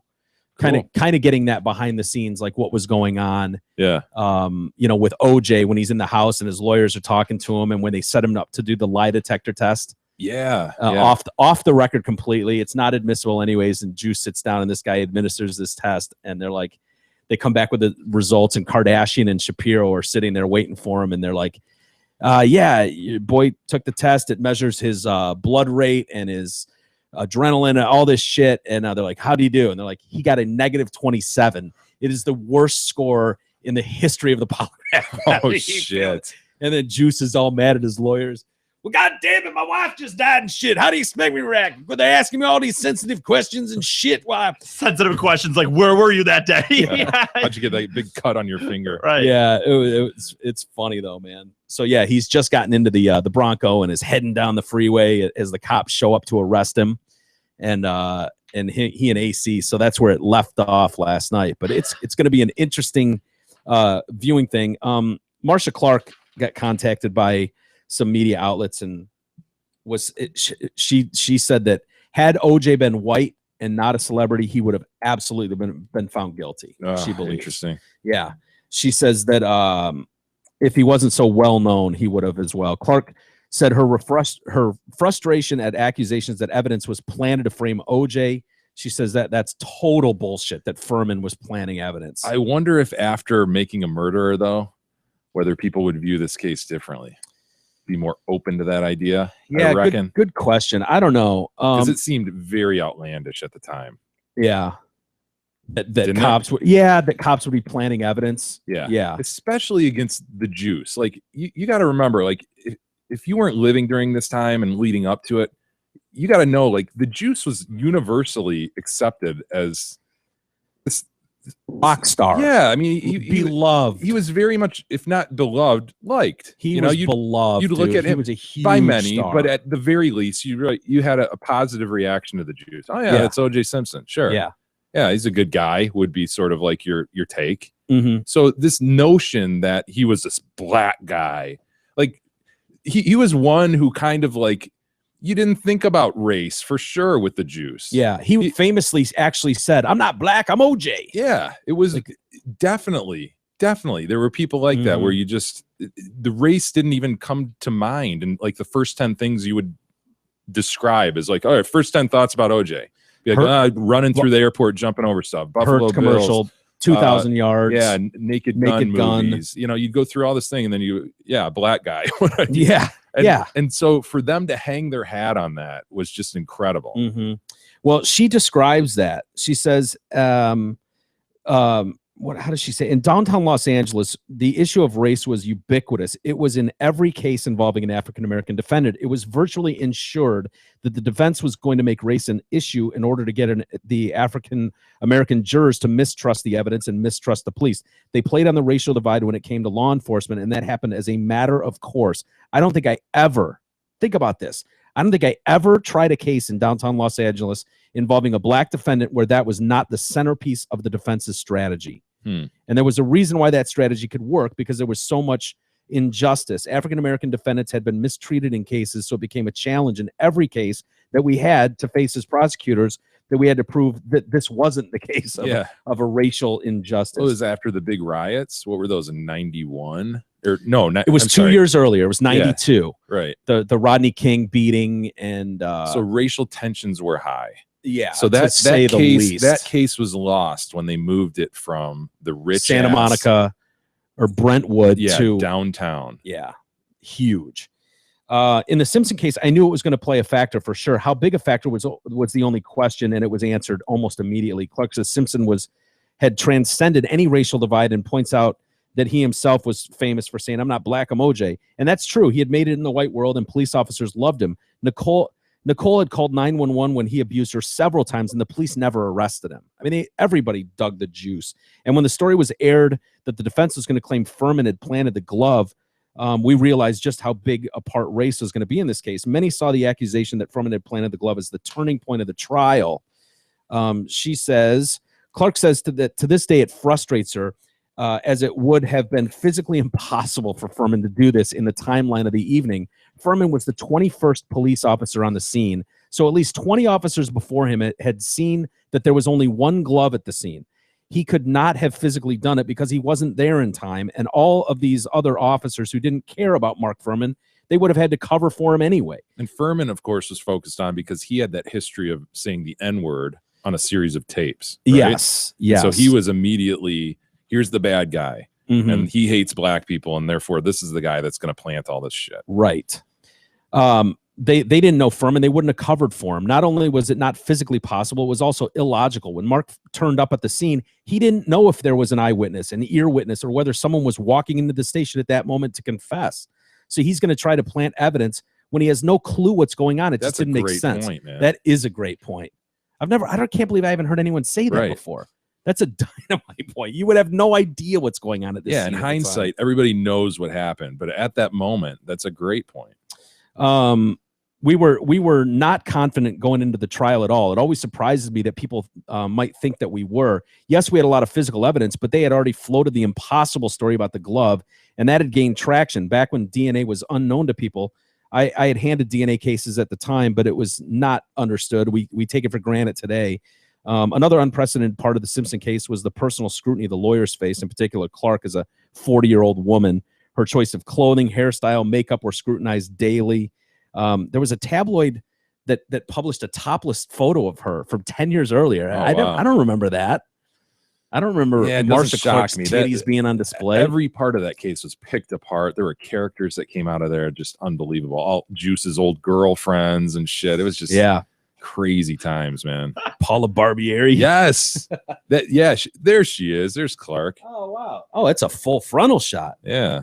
It's not bad. That's way less bush that I would have thought would be on Marcia Clark. You know, you'd think she just given the perm on her head. Yes, good point. You'd think she would invite a huge bush down there. That is a very tan body. God, think about Clark and Christopher Darden, how they're thrust into this thing. You know, they're just employees down there. They're working, they're doing their thing, they're doing regular cases, and then this thing shows up on their desk, and all of a sudden they are thrust into the international limelight. And it sounds like one of the angles they're going to take in this story is the relationship between Darden and Johnny Cochran, where they apparently knew each other, and Darden was frustrated. He was a young attorney working in the prosecutor's office, hated the cases that were coming across his desk. And this is just initially what we're seeing behind the scenes as far as this movie or 10-part miniseries goes. But it sounds like he was frustrated knowing that black people were getting fucked as far as the being able to prove you could prosecute them. And he knew Cochran, and Cochran was coming into his office and kind of mentoring him a little bit. And so I think that's going to be used against him as this trial goes forward. Here's this young guy that looks up to Johnny Cochran. Now he's taken on this massive attorney in the biggest case on the planet. Yeah, Darden was a younger attorney than Clark, right? Yeah. Clark was definitely his superior. Yeah. She was the lead counsel. Yes, exactly. And Darden's big, everybody thinks back to his big screw up was allowing OJ to try on the glove, right?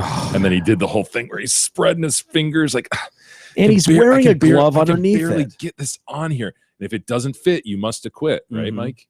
Yes. I mean, that's what we learned from that trial. If it doesn't fit, you must acquit. I'm still Johnny Cochran with a knit cap. I can barely get it on just over these latex gloves. I mean, how could it have been me? He's shaking his head at the jury like, what? What's going on here? I'm just a juice with this tiny glove on my giant hand. I couldn't have done it. I couldn't have just about decapitated my ex-wife. Yeah, absolutely did. Blackened her eyes. Yeah, that was a mess.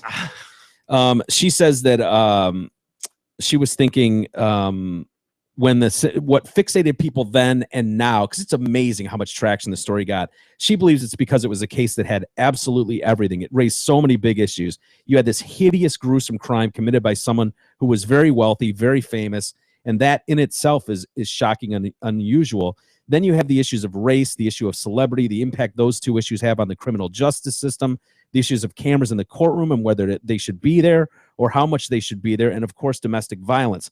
I think that was a mix of very serious issues all in one case. Totally. Yeah. And then just this whole Hollywood lifestyle. You had Kato Kalin taking the stand, and people, from the Midwest and stuff watching this going, wait, there's like a guy living in his pool house. You know what I mean? There's just this like cultural divide that was really interesting to bridge with that and learn about. And whoa, this is their lives. They're going to these fancy restaurants, driving these pimped out cars. And Ron Goldman returning her mom's glasses that were left at the restaurant. I mean, think about that. Think about the restaurants you hang out at. If the waiter would hand deliver your sunglasses if you left them somewhere. Something about that story still doesn't sit right. Yeah, but he's probably boning her, but whatever. He was was on here nor there, Studs, for God's sakes. Remember that show, Studs? Was he? Yeah, Ron Goldman was on Oh, Studs. yeah. He was like to find a date or something? Yep. Wasn't it a dating show? Yeah, it totally was. Yeah. But then just dumb shit that came out of there, like the plaintive wail of the Akita. Remember, she had the dog that was barking and the neighbor described. Yeah. The dog with blood prints on its hand from dude. walking up. Yeah. Yeah, Is that him? here's Studs with Ron Goldman, 1992. Peduano, a 24-year-old bartender. Welcome, Anthony. Good to have you here. There's Ron. There he is. You're right. Dude, he's got his Guys, pants here's the deal. pegged. The guy with the most hearts at the end of the show is crowned King Stud in a fabulous That guy's dead, ceremony isn't he? with That little host? children I don't know. and lily pads. Mark It's something? Really Yeah, beautiful. Mark something. And you also are entitled to a fabulous date with the woman, and we pay for it. Perfect. All right. Ron, we'll start with you. You make a good impression on the phone with a woman? I guess so. What a stud. Look at that guy. On the phone, so I'm kind of blunt to the point. Just let's get it going. Be ready at 8. I'll be there. Boom. Be there. Okay. Yeah. All right. We asked the ladies what they. What their a impressions douchey were show. when they talked to you on the phone, Ron. And here's what they said. One of them said, rough, wild, and oh, so sexy. Second lady said, this guy is mucho macho. Third lady said, I got a date with Pauly Shook.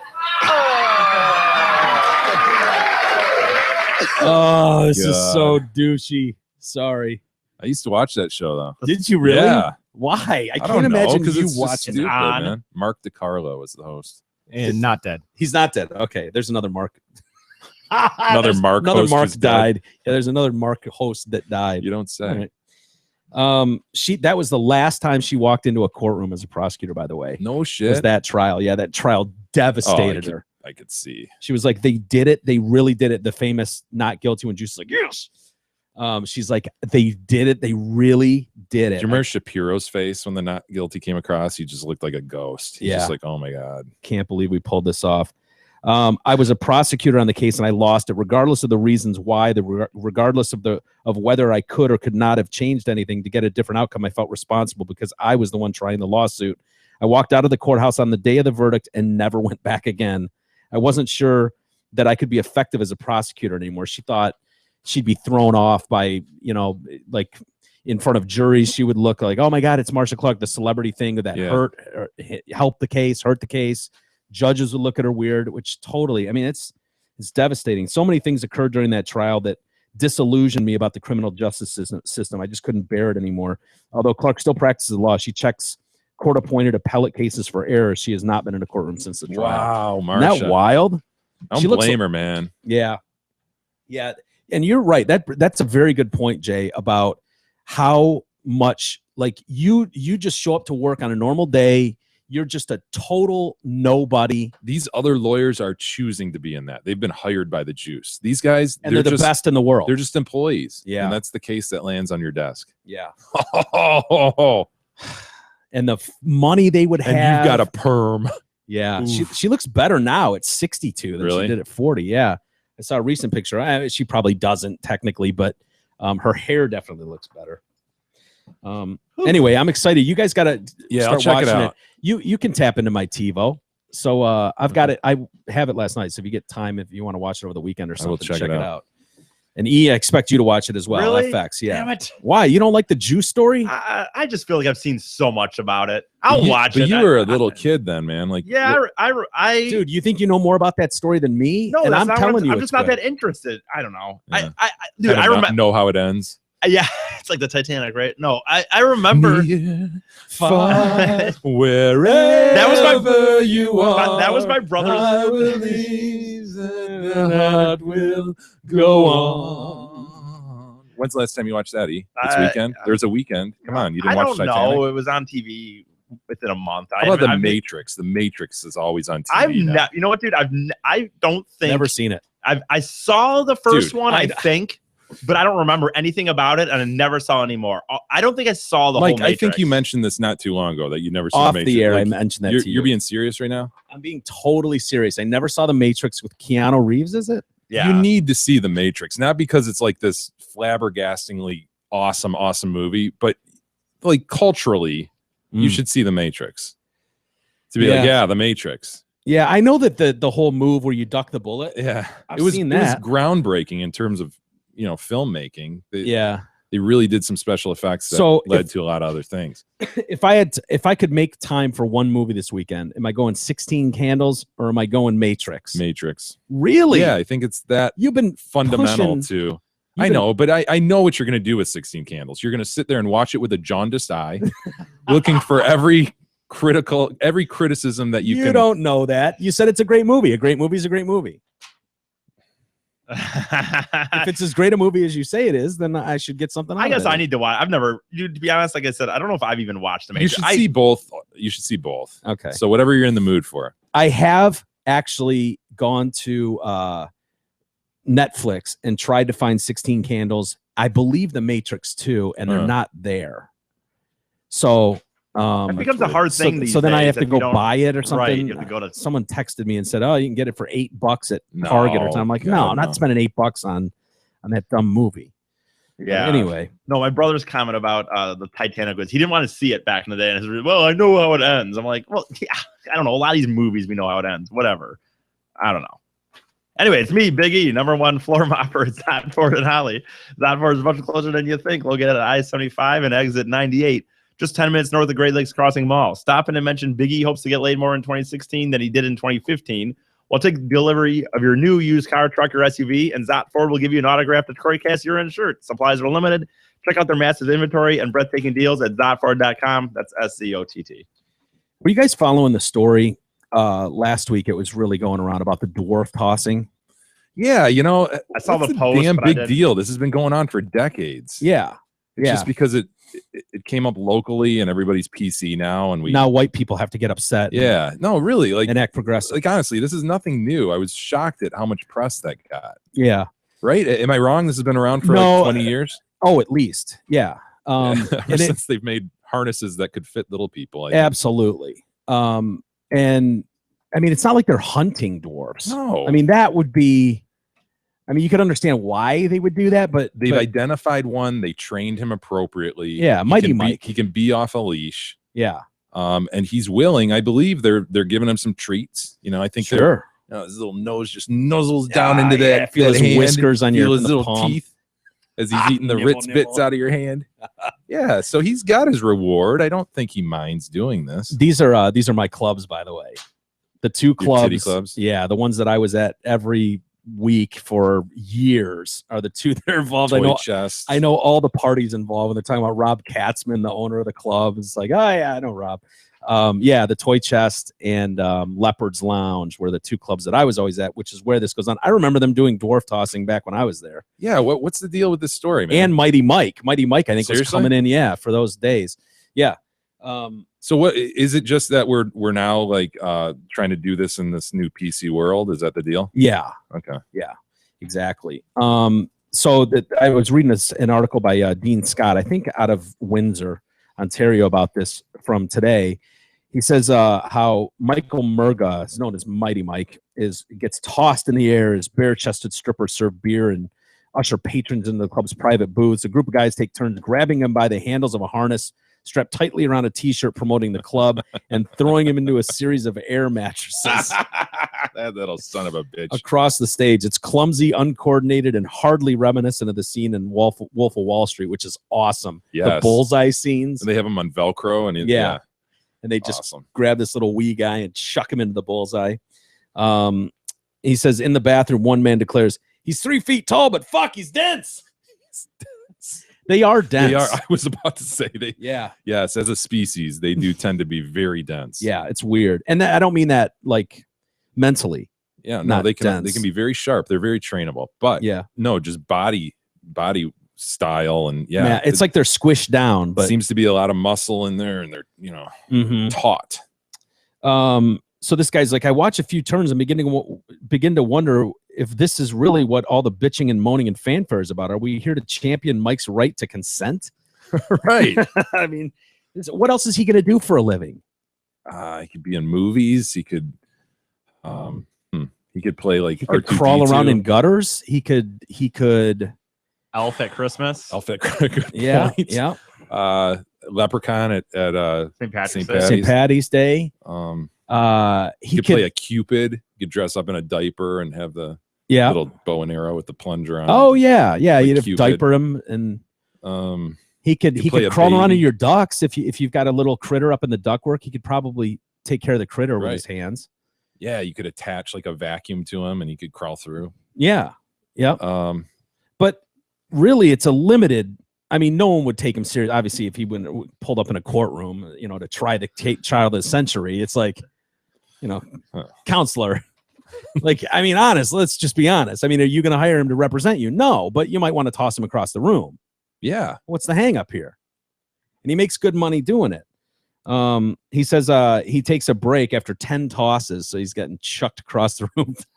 Where are they getting tossed to? There's mattresses on the stage, and so Okay. people come up there and you've seen it, they've got a harness on their backs. So they kind of grab them by their scruff on their neck and their ass, and they just go, get over here, you! Woo!"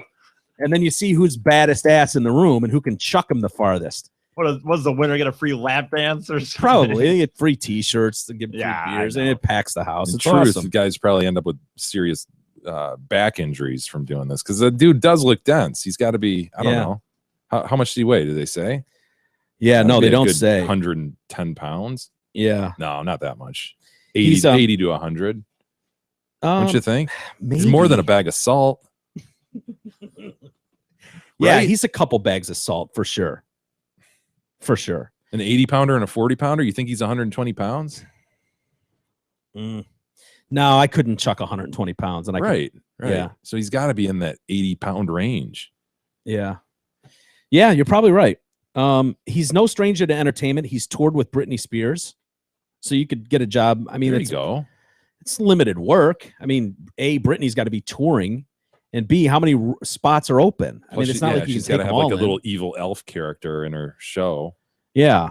But it happens. You got to make sure they're trained with all the flashing lights and the screaming audiences. I mean, that gets, that's tough. He's acted on American Horror Story, performed as Mini Elvis, Mini Jeez, Eminem. he's doing better than me. Come on. Who cares? His website calls him entertainment's #1 little person for world tours. He's avid about staying in shape in order to protect his body. I work out. I have strong will. It's not just something where it's pick up a midget and toss him. Nah, that's kind of really what it is exactly. I have a strong torso. If you land wrong, your back gives out. So you've got to have a strong physique. In an average night, he'll be tossed 50 to 60 times at a distance of 8 to 10 feet. Can we pick E up and toss him? Could like as a No, duo? he's Could we? too doughy and supple. You think we could? You think the two of us on a 1, 2, 3 could toss E 8 to 10 feet? I bet not 8 to 10 feet. No, I don't. You don't? Yeah, he's too lanky and doughy, and so there's What too if he much going balls on. up? What if he puts himself in a ball? No, That'd be harder, I think. what is he like? We weighed him. He's like 210 pounds or something. What if we set him outside and got a running start? Could we hit him and knock him 8 to 10 feet? We could roll him off something. Can we roll him off your roof? Sure. Yeah. 8 to 10 feet. Yeah. Yeah. Gravity would help us, but when I'm up there, I'm in the zone, Mike says. He's in the zone. Ah, Mike. I ask why he thinks he's such a draw. He explains it's the novelty of it. He sees mainly men in their 20s and 30s line up to heave him across the stage or into a hotel pool in L.A. Sounds That'd be about fun, right. too. Dwarf tossing is a history of complaint and outrage in Windsor. The mounted police force, it's angering local MPP enough to try to get a law passed banning the spectacle. Windsor West MPP Sandra Pupatello. Come on, man. Pupatello. Knock it off, Pupatello. Put forward a private members bill in 2003, but it failed to pass to its second reading. See, the people have spoken. The people want this. Absolutely, they do. My community is up in arms. My phones have been besieged. The community is outraged that this event should be allowed to happen. The bill would have seen a fine of like $3,500 American dollars for chucking a dwarf. Yes, or imprisonment of less than 6 months for those convicted of organizing or participating. Honestly, passed. These people are consenting, man. Yeah, I know. They had a change.org petition. They were going after leopards and the toy chest. They started by the organization Little People of America. They're organizing now? Wow. Holy shit, I didn't know that. Little people, that's a stretch, but okay.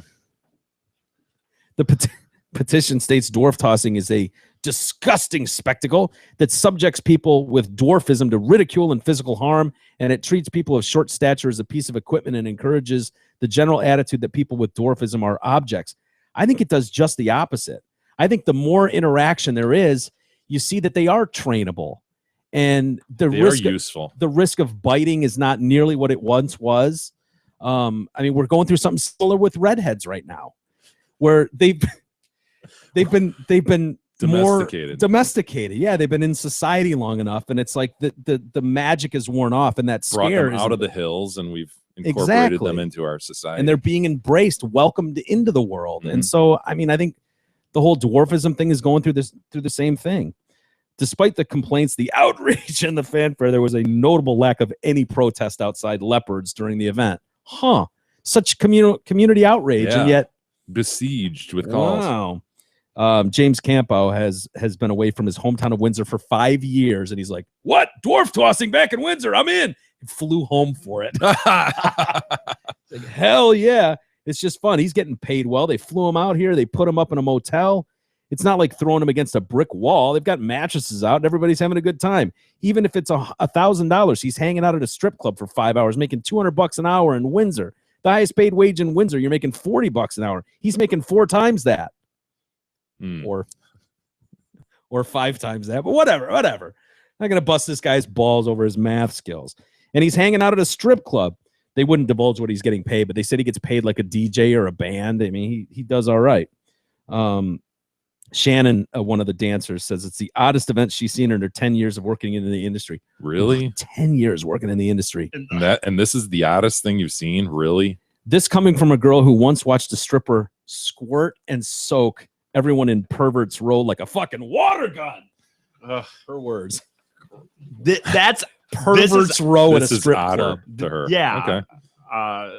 Okay. Desensitization is real. Who wanted that? What is the outrage from the community? Is it that they're off leashes and handlers aren't like? Yeah, I don't understand it. I mean, what are they outraged about? That it's in their community and they don't want those people in the community? Like they want to ban Mighty Mike from showing up in town? Is that the Quote problem? unquote people again? Right. Getting a little liberal with that phrase. Sorry. Hey, at Twin Peaks, you'll find the best kitchen in sports, making everything from scratch and a beer selection ranging from local crafts to their famous 29-degree drafts. Try any of their made-from-scratch teasers like the Peaks Sampler, which includes fried pickles, mozzarella bites, and buffalo tenders. Visit Twin Peaks, the ultimate sports lodge, to watch your favorite college and professional football games. You want to hear about this this book? We got to order this bookie that this New York teacher has come out with, Ed Boland, and they say he stepped out of a 20-year career as a nonprofit executive to teach in a tough inner city school in Manhattan. His idealism was shattered after a year in urban public schooling, and he penned a radical call to action to change the system that is failing its students mired in poverty, racism, and violence. Teachers alone should not be expected to solve the overwhelming issues their students face. And so there's some excerpts from Ed's book. Oh, so this isn't the fairy tale like we saw in Stand By Me and not Stand By Me. Lean on Me. Yeah, or Coach Carter. Yeah. Wow. The real deal is it's a bitch. Wow, I'm shocked by that. His book is called The Battle for Room 314, and it's kind of hilarious and sad at the same time. Hearing this guy's dealing with these kids. He starts out with Shantae Martin sat on top of her desk, her back to me, exposing her baby blue thong. This is a junior high in high school.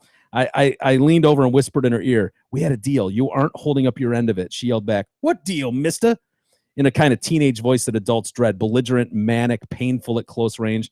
It was 10 minutes before the dismissal bell. "Our deal was that you do your work and I won't call you out in public. No more drama, remember?" I said in a desperate whisper, quoting a Mary J. Blige song, a pathetic attempt to find a sliver of common ground between a 43-year-old gay white guy from Chelsea and a teenage black girl from the projects of Bed-Stuy. I was only 5 days into my new career as a ninth grade history teacher. Crack! On the other side of the room, someone had hurled a calculator at the blackboard. Boland turned back to Shantae, who was now standing on her desk, and ordered her to sit down. She laughed and cocked her head up at the ceiling. Then she slid her hand down the outside of her jeans to her upper thigh, formed a long cylinder between her thumb and forefinger, and shook it. What the hell was she doing? She looked me right in the eye and said, "Suck my fucking dick, mister." God. Ninth grade girl. Yeah. In one fell swoop, Shantae fingered me not only as gay, but as her bitch, her power emanating from a penis she didn't have. "Suck my fucking dick, mister." Oh, Shantae. There he is. There's my man. He had a dream to become an urban high school teacher and move to the front lines of education. Yeah, the championing music was playing in his head like so many others before him. I told my boyfriend Sam that I had finally made up my mind to teach. I had met Sam and Sam, of course, it's Sam. What do you think he met Sam at? Oh, the park. In 1999 at the New York's Gay Volleyball League. Yeah, I was going to say they're running or something, but no, volleyball league. Okay. Tryouts for the Gay Volleyball League. Our first date, we discovered we were both Geminis, as well as former bedwetters and English teachers in China. And then we got it on! No. The dream would require certification as a New York State teacher, so he gets all that. The class population was mostly black and Latino, a few Asian kids, and exactly one white child. The rules list included no electronics visible or in use, no sunglasses or hats, no gangwear, no foul language, no fighting. But that was only a list and not the reality. And then there was a dull thud followed by a crash. Near the door, this kid had just kicked open, stood one Cameron Shields in pure renegade glory, a one-man violation of every possible rule. Above the neck alone, he was flaunting 4 violations. He wore sunglasses, a baseball cap over a red bandana over iPod headphones. A silver flip phone was clipped to his baggy jeans. Everything he wore was cherry red, the hallmark of the Bloods. He turned his grinning face to the ceiling and howled, "What's up, my niggas?"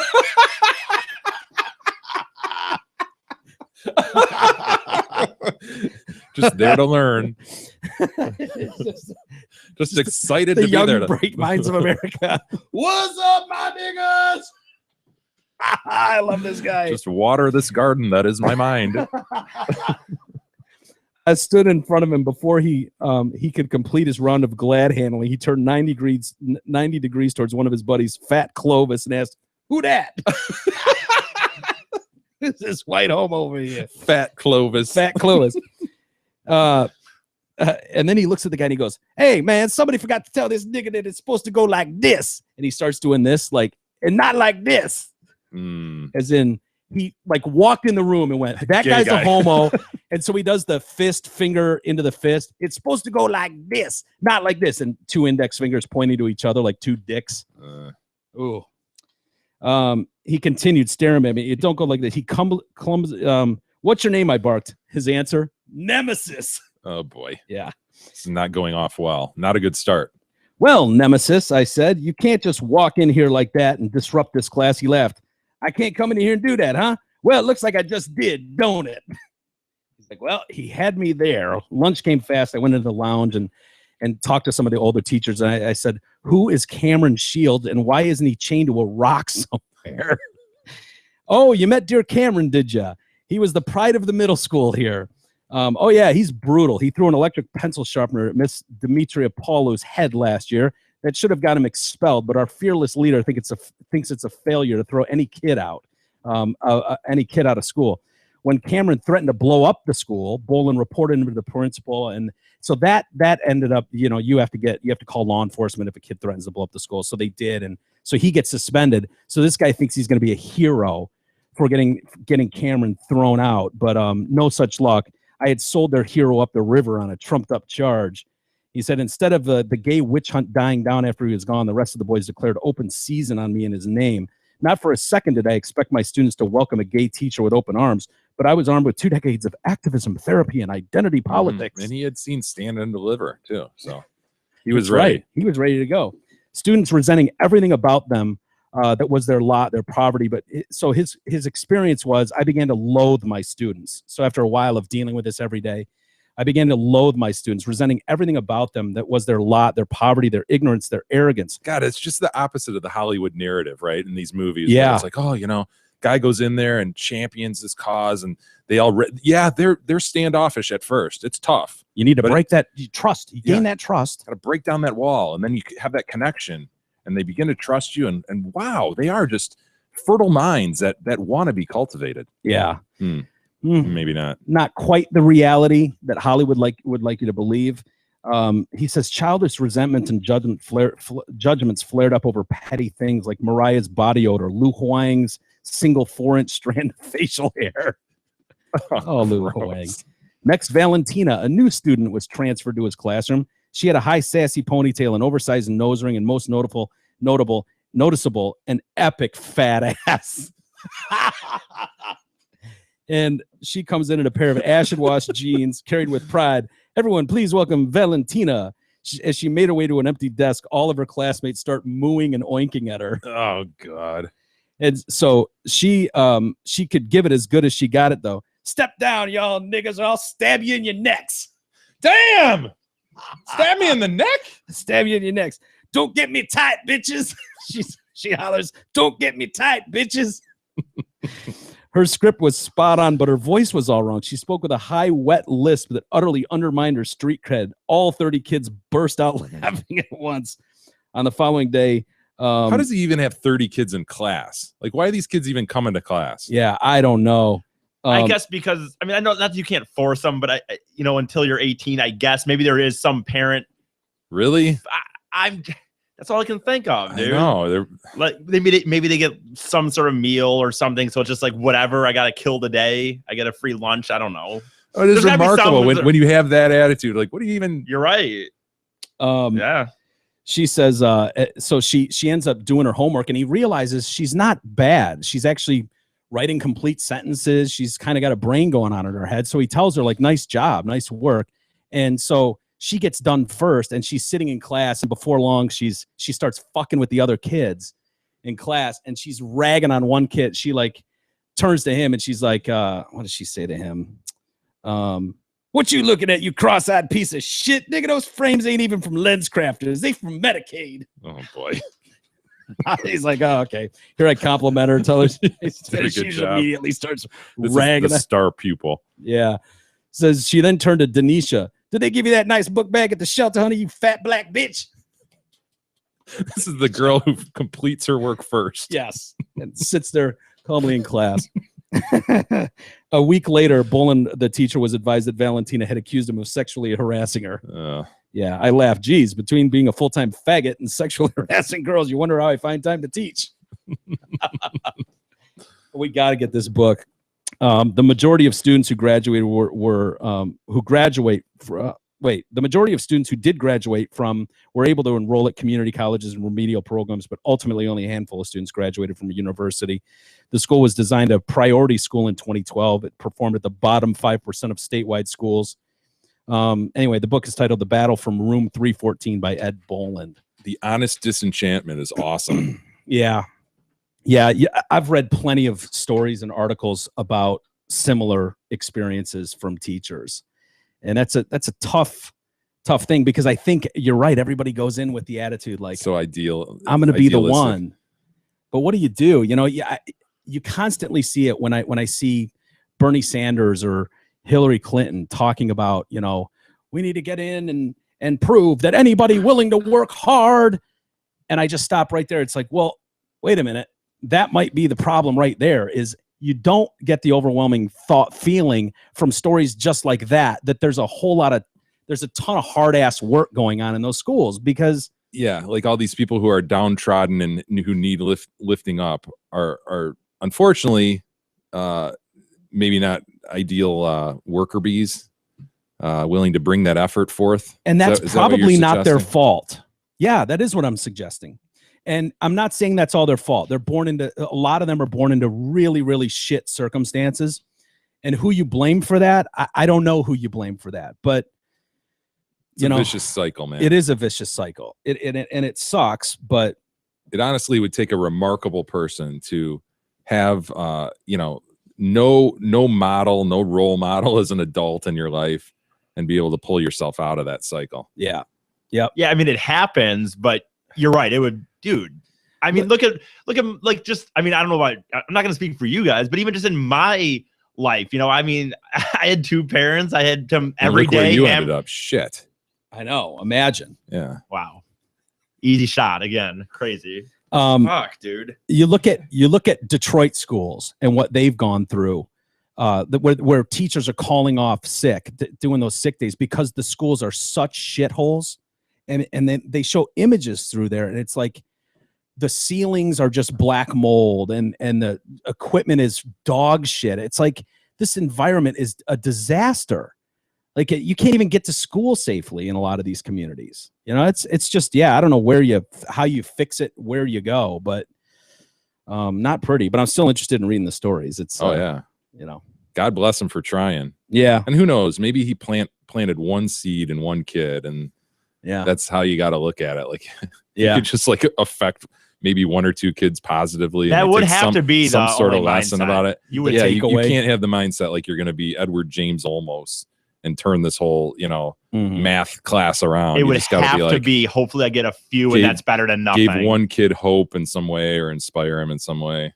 Yeah. And the thing is the obvious. You're right. You're not going to get that movie moment. You have to go in knowing that you might affect the kid, but you might never even know it. And you're not going to get some choir singing at the end or whatever. I don't know, Yeah. Some dance troupe. Yeah. At the end. No, it's a shit situation. Speaking of dance troops, do we have any? Did we Forgot have a about this. dance video that we could maybe? You brought this in, Jay. I wasn't familiar with this, but holy shit. This is okay. You want to set the stage here? Yeah, there's a guy, a high schooler with no arms and no legs, who, you don't have arms and legs. What do you do? It's pretty sit on the logical. floor and call yourself Matt. Hang on the floor, or hang on the wall, call yourself Art. Art, yeah, sure. So you go for a dip in the pool, call yourself Bob. You do what any kid with no arms and no legs would do in high school. You join the dance team. Wait. Yeah, you join the dance team. Look, I was a shit dancer. I'll be honest. I was a wallflower. I was the guy that would take a girl to a dance and then separate, bang, girls on one side, guys on one side, and make fun of the guy that was dancing. But I had both arms and legs, believe it or not. You didn't grab some titty during Journey songs, Mike? Be honest. Not on the dance floor. No, I don't think so. I was horrified to get on the dance floor, as a matter of fact. You didn't even slow dance where you like rock back and forth in 7th grade? Yeah, I would do that. Hands just above the hips, rock This back and move. forth in unison. Yeah. Come on, man. Yeah, there you go. then you might draw her closer as Dick Marks comes on. Dick Marks. Then just start. Now it's just like bend her over. Yeah, exactly. Now you're just dry humping. Yeah. No, but I was taken by this inspiring video of this young man who's joined the dance team, and here we are, I guess, at halftime of a basketball game, and they're going out to perform. We're going to see his performance. So, is he a solo act? No, he's part of probably a 25-person team. Oh wow! Yeah, just let it roll. You'll see. So he's going to wiggle his way out there to start. Why doesn't he come across the long way with the rest of his team? Dude, honestly, doesn't he look like he's CGI'd in there? Yeah. Oh, they're getting in position. Okay, he is in position.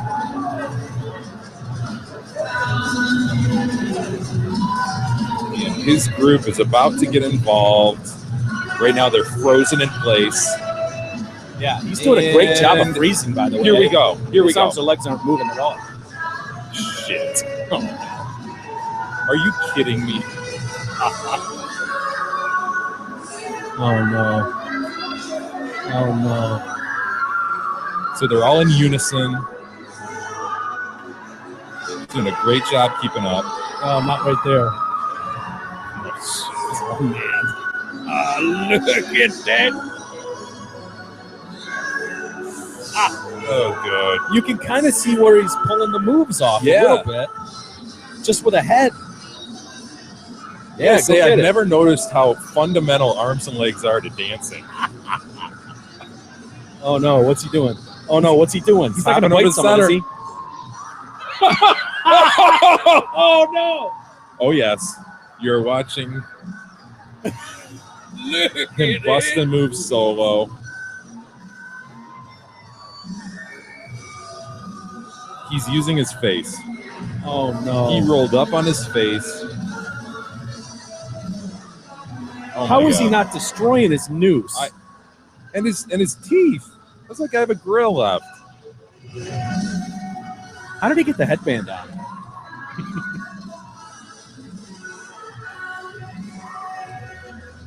Oh my God, dude. This is inspired, are we? We're inspired, right? I think so. Anybody can do anything. It's kind of what I'm feeling right now. I don't know if I'd say anything. I think that's the feeling they want you to have, but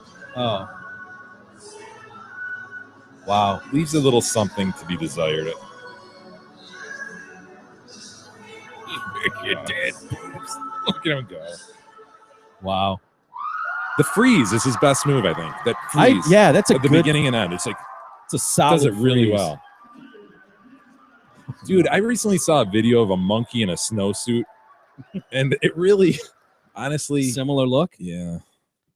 So how do you feel about that, E? I mean, do you feel? I don't know. You're right. It looks like it's CGI. It doesn't even look like Really he's really did. there. Looked like he was on a blue screen. Yeah, it doesn't really look real. No, that was for real, man.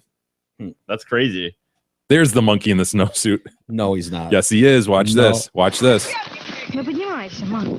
Look at that. Look little at poops. it, poops. It's like straight as a board. Look at it, freezing poops. I'm supposed to be in a jungle. This is bullshit. Looks like a little elf, doesn't he? Yeah, he does. Poops. He resolves to hop.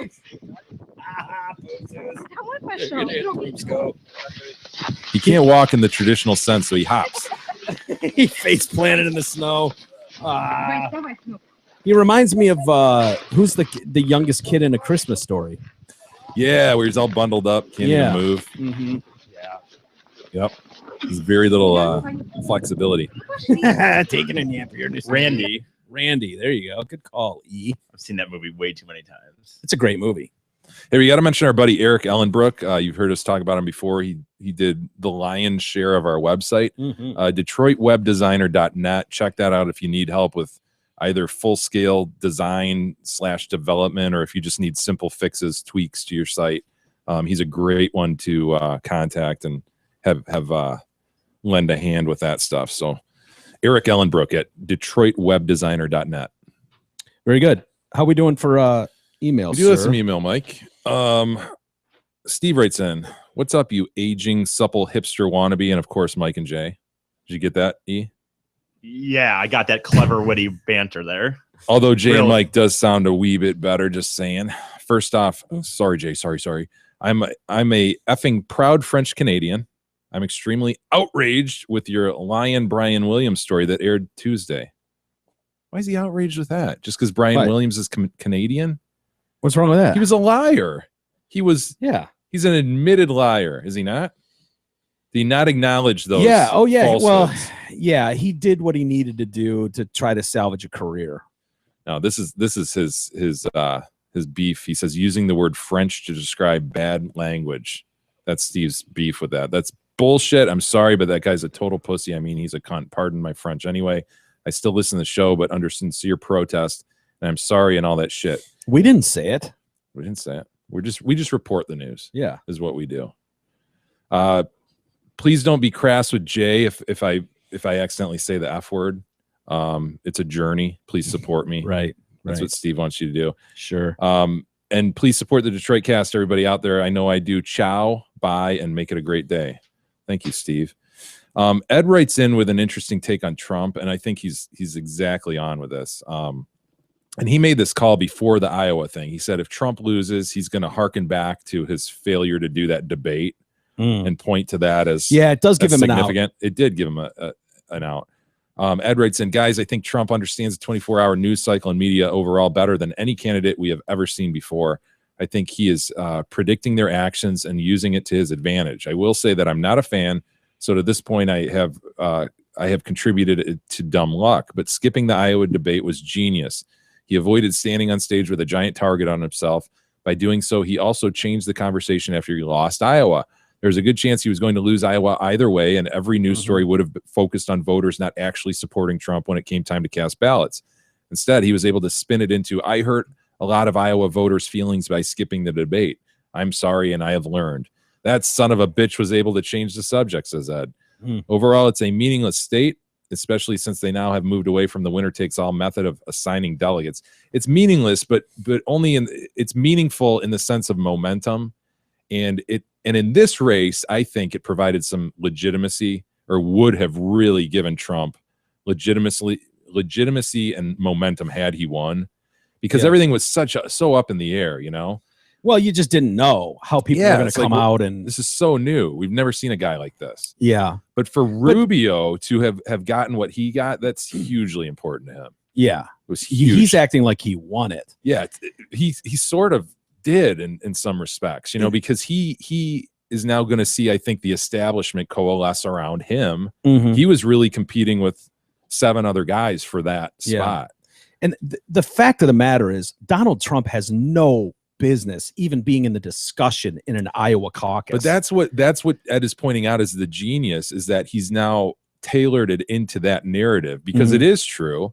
I mean, with the evangelicals and the focus on that. He's such a fake religious guy that in the heartland of evangelicals, Ted Cruz should have won. Yes. And so to come out with 25% like he did, Yeah. hey, it's a victory. And so that's Ed's with point. no ground game and skipping the debate. The reason it matters is the news cycle following Iowa that can crush a candidate that was expected to win. It can also breathe life into a campaign that did much better than expected. So sort of a Rubio. Yeah. Trump was able to even take that away. Instead of hearing a bunch of negative Trump talk and media focusing on a few days on Cruz and Rubio, Trump turned it into news about how he was humbled. Basically, he said, had I done the debate, I would have won. But since I didn't, the voters taught him a lesson. Oh, well, I will focus on the next primaries. Kudos to Trump and his supporters. I have never seen anyone this good at manipulating the media, though it should be no surprise, as it is how he has made his brand. I think this son of a bitch is actually going to win the GOP, says Ed. Wow.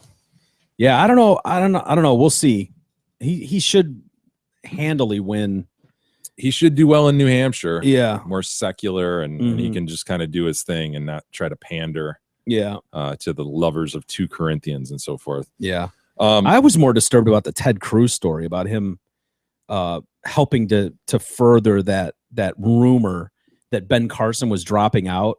Yeah, apparently prior to the vote in Iowa, he was telling people that Carson's out. And I remember seeing that CNN story that he was referencing about Ben Carson's going to take some time to himself in Florida after Iowa, basically dropping out. He's not going to go to New Hampshire. He's going to go to Florida and relax and rest, which was a total bullshit story, but it did hit the papers, and Cruz sent that out as like a way to get people to, well, don't waste your vote on him. He's not going to be here anyways. And sent that out all over and spread rumors in the caucus rooms about that, even after he knew it was bullshit. Never sent a retraction saying, and Carson, of course, being the stand-up guy he is, was like, I talked to him a little bit. I have to take him at his word that, he didn't know that personally, but it just.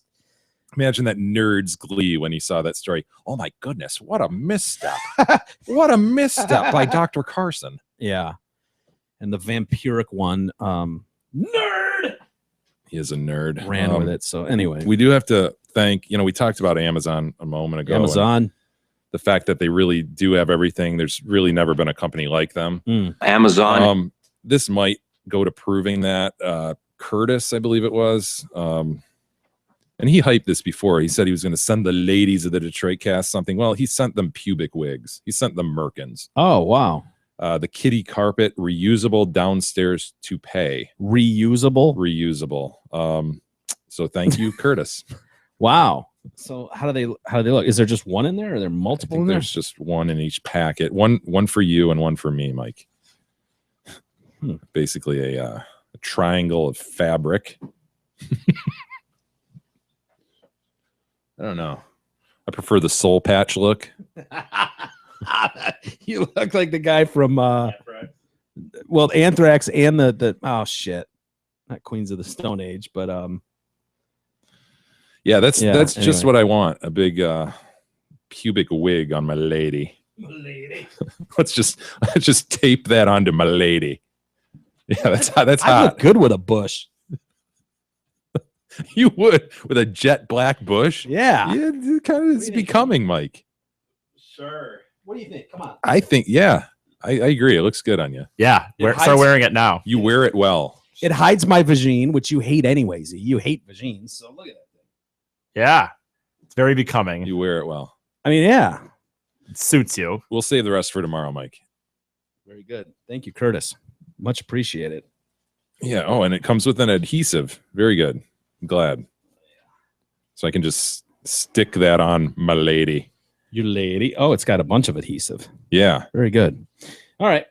Well, thanks everybody for hanging with us. We'll call it a day there. And let's do it again tomorrow. We'll see you guys then.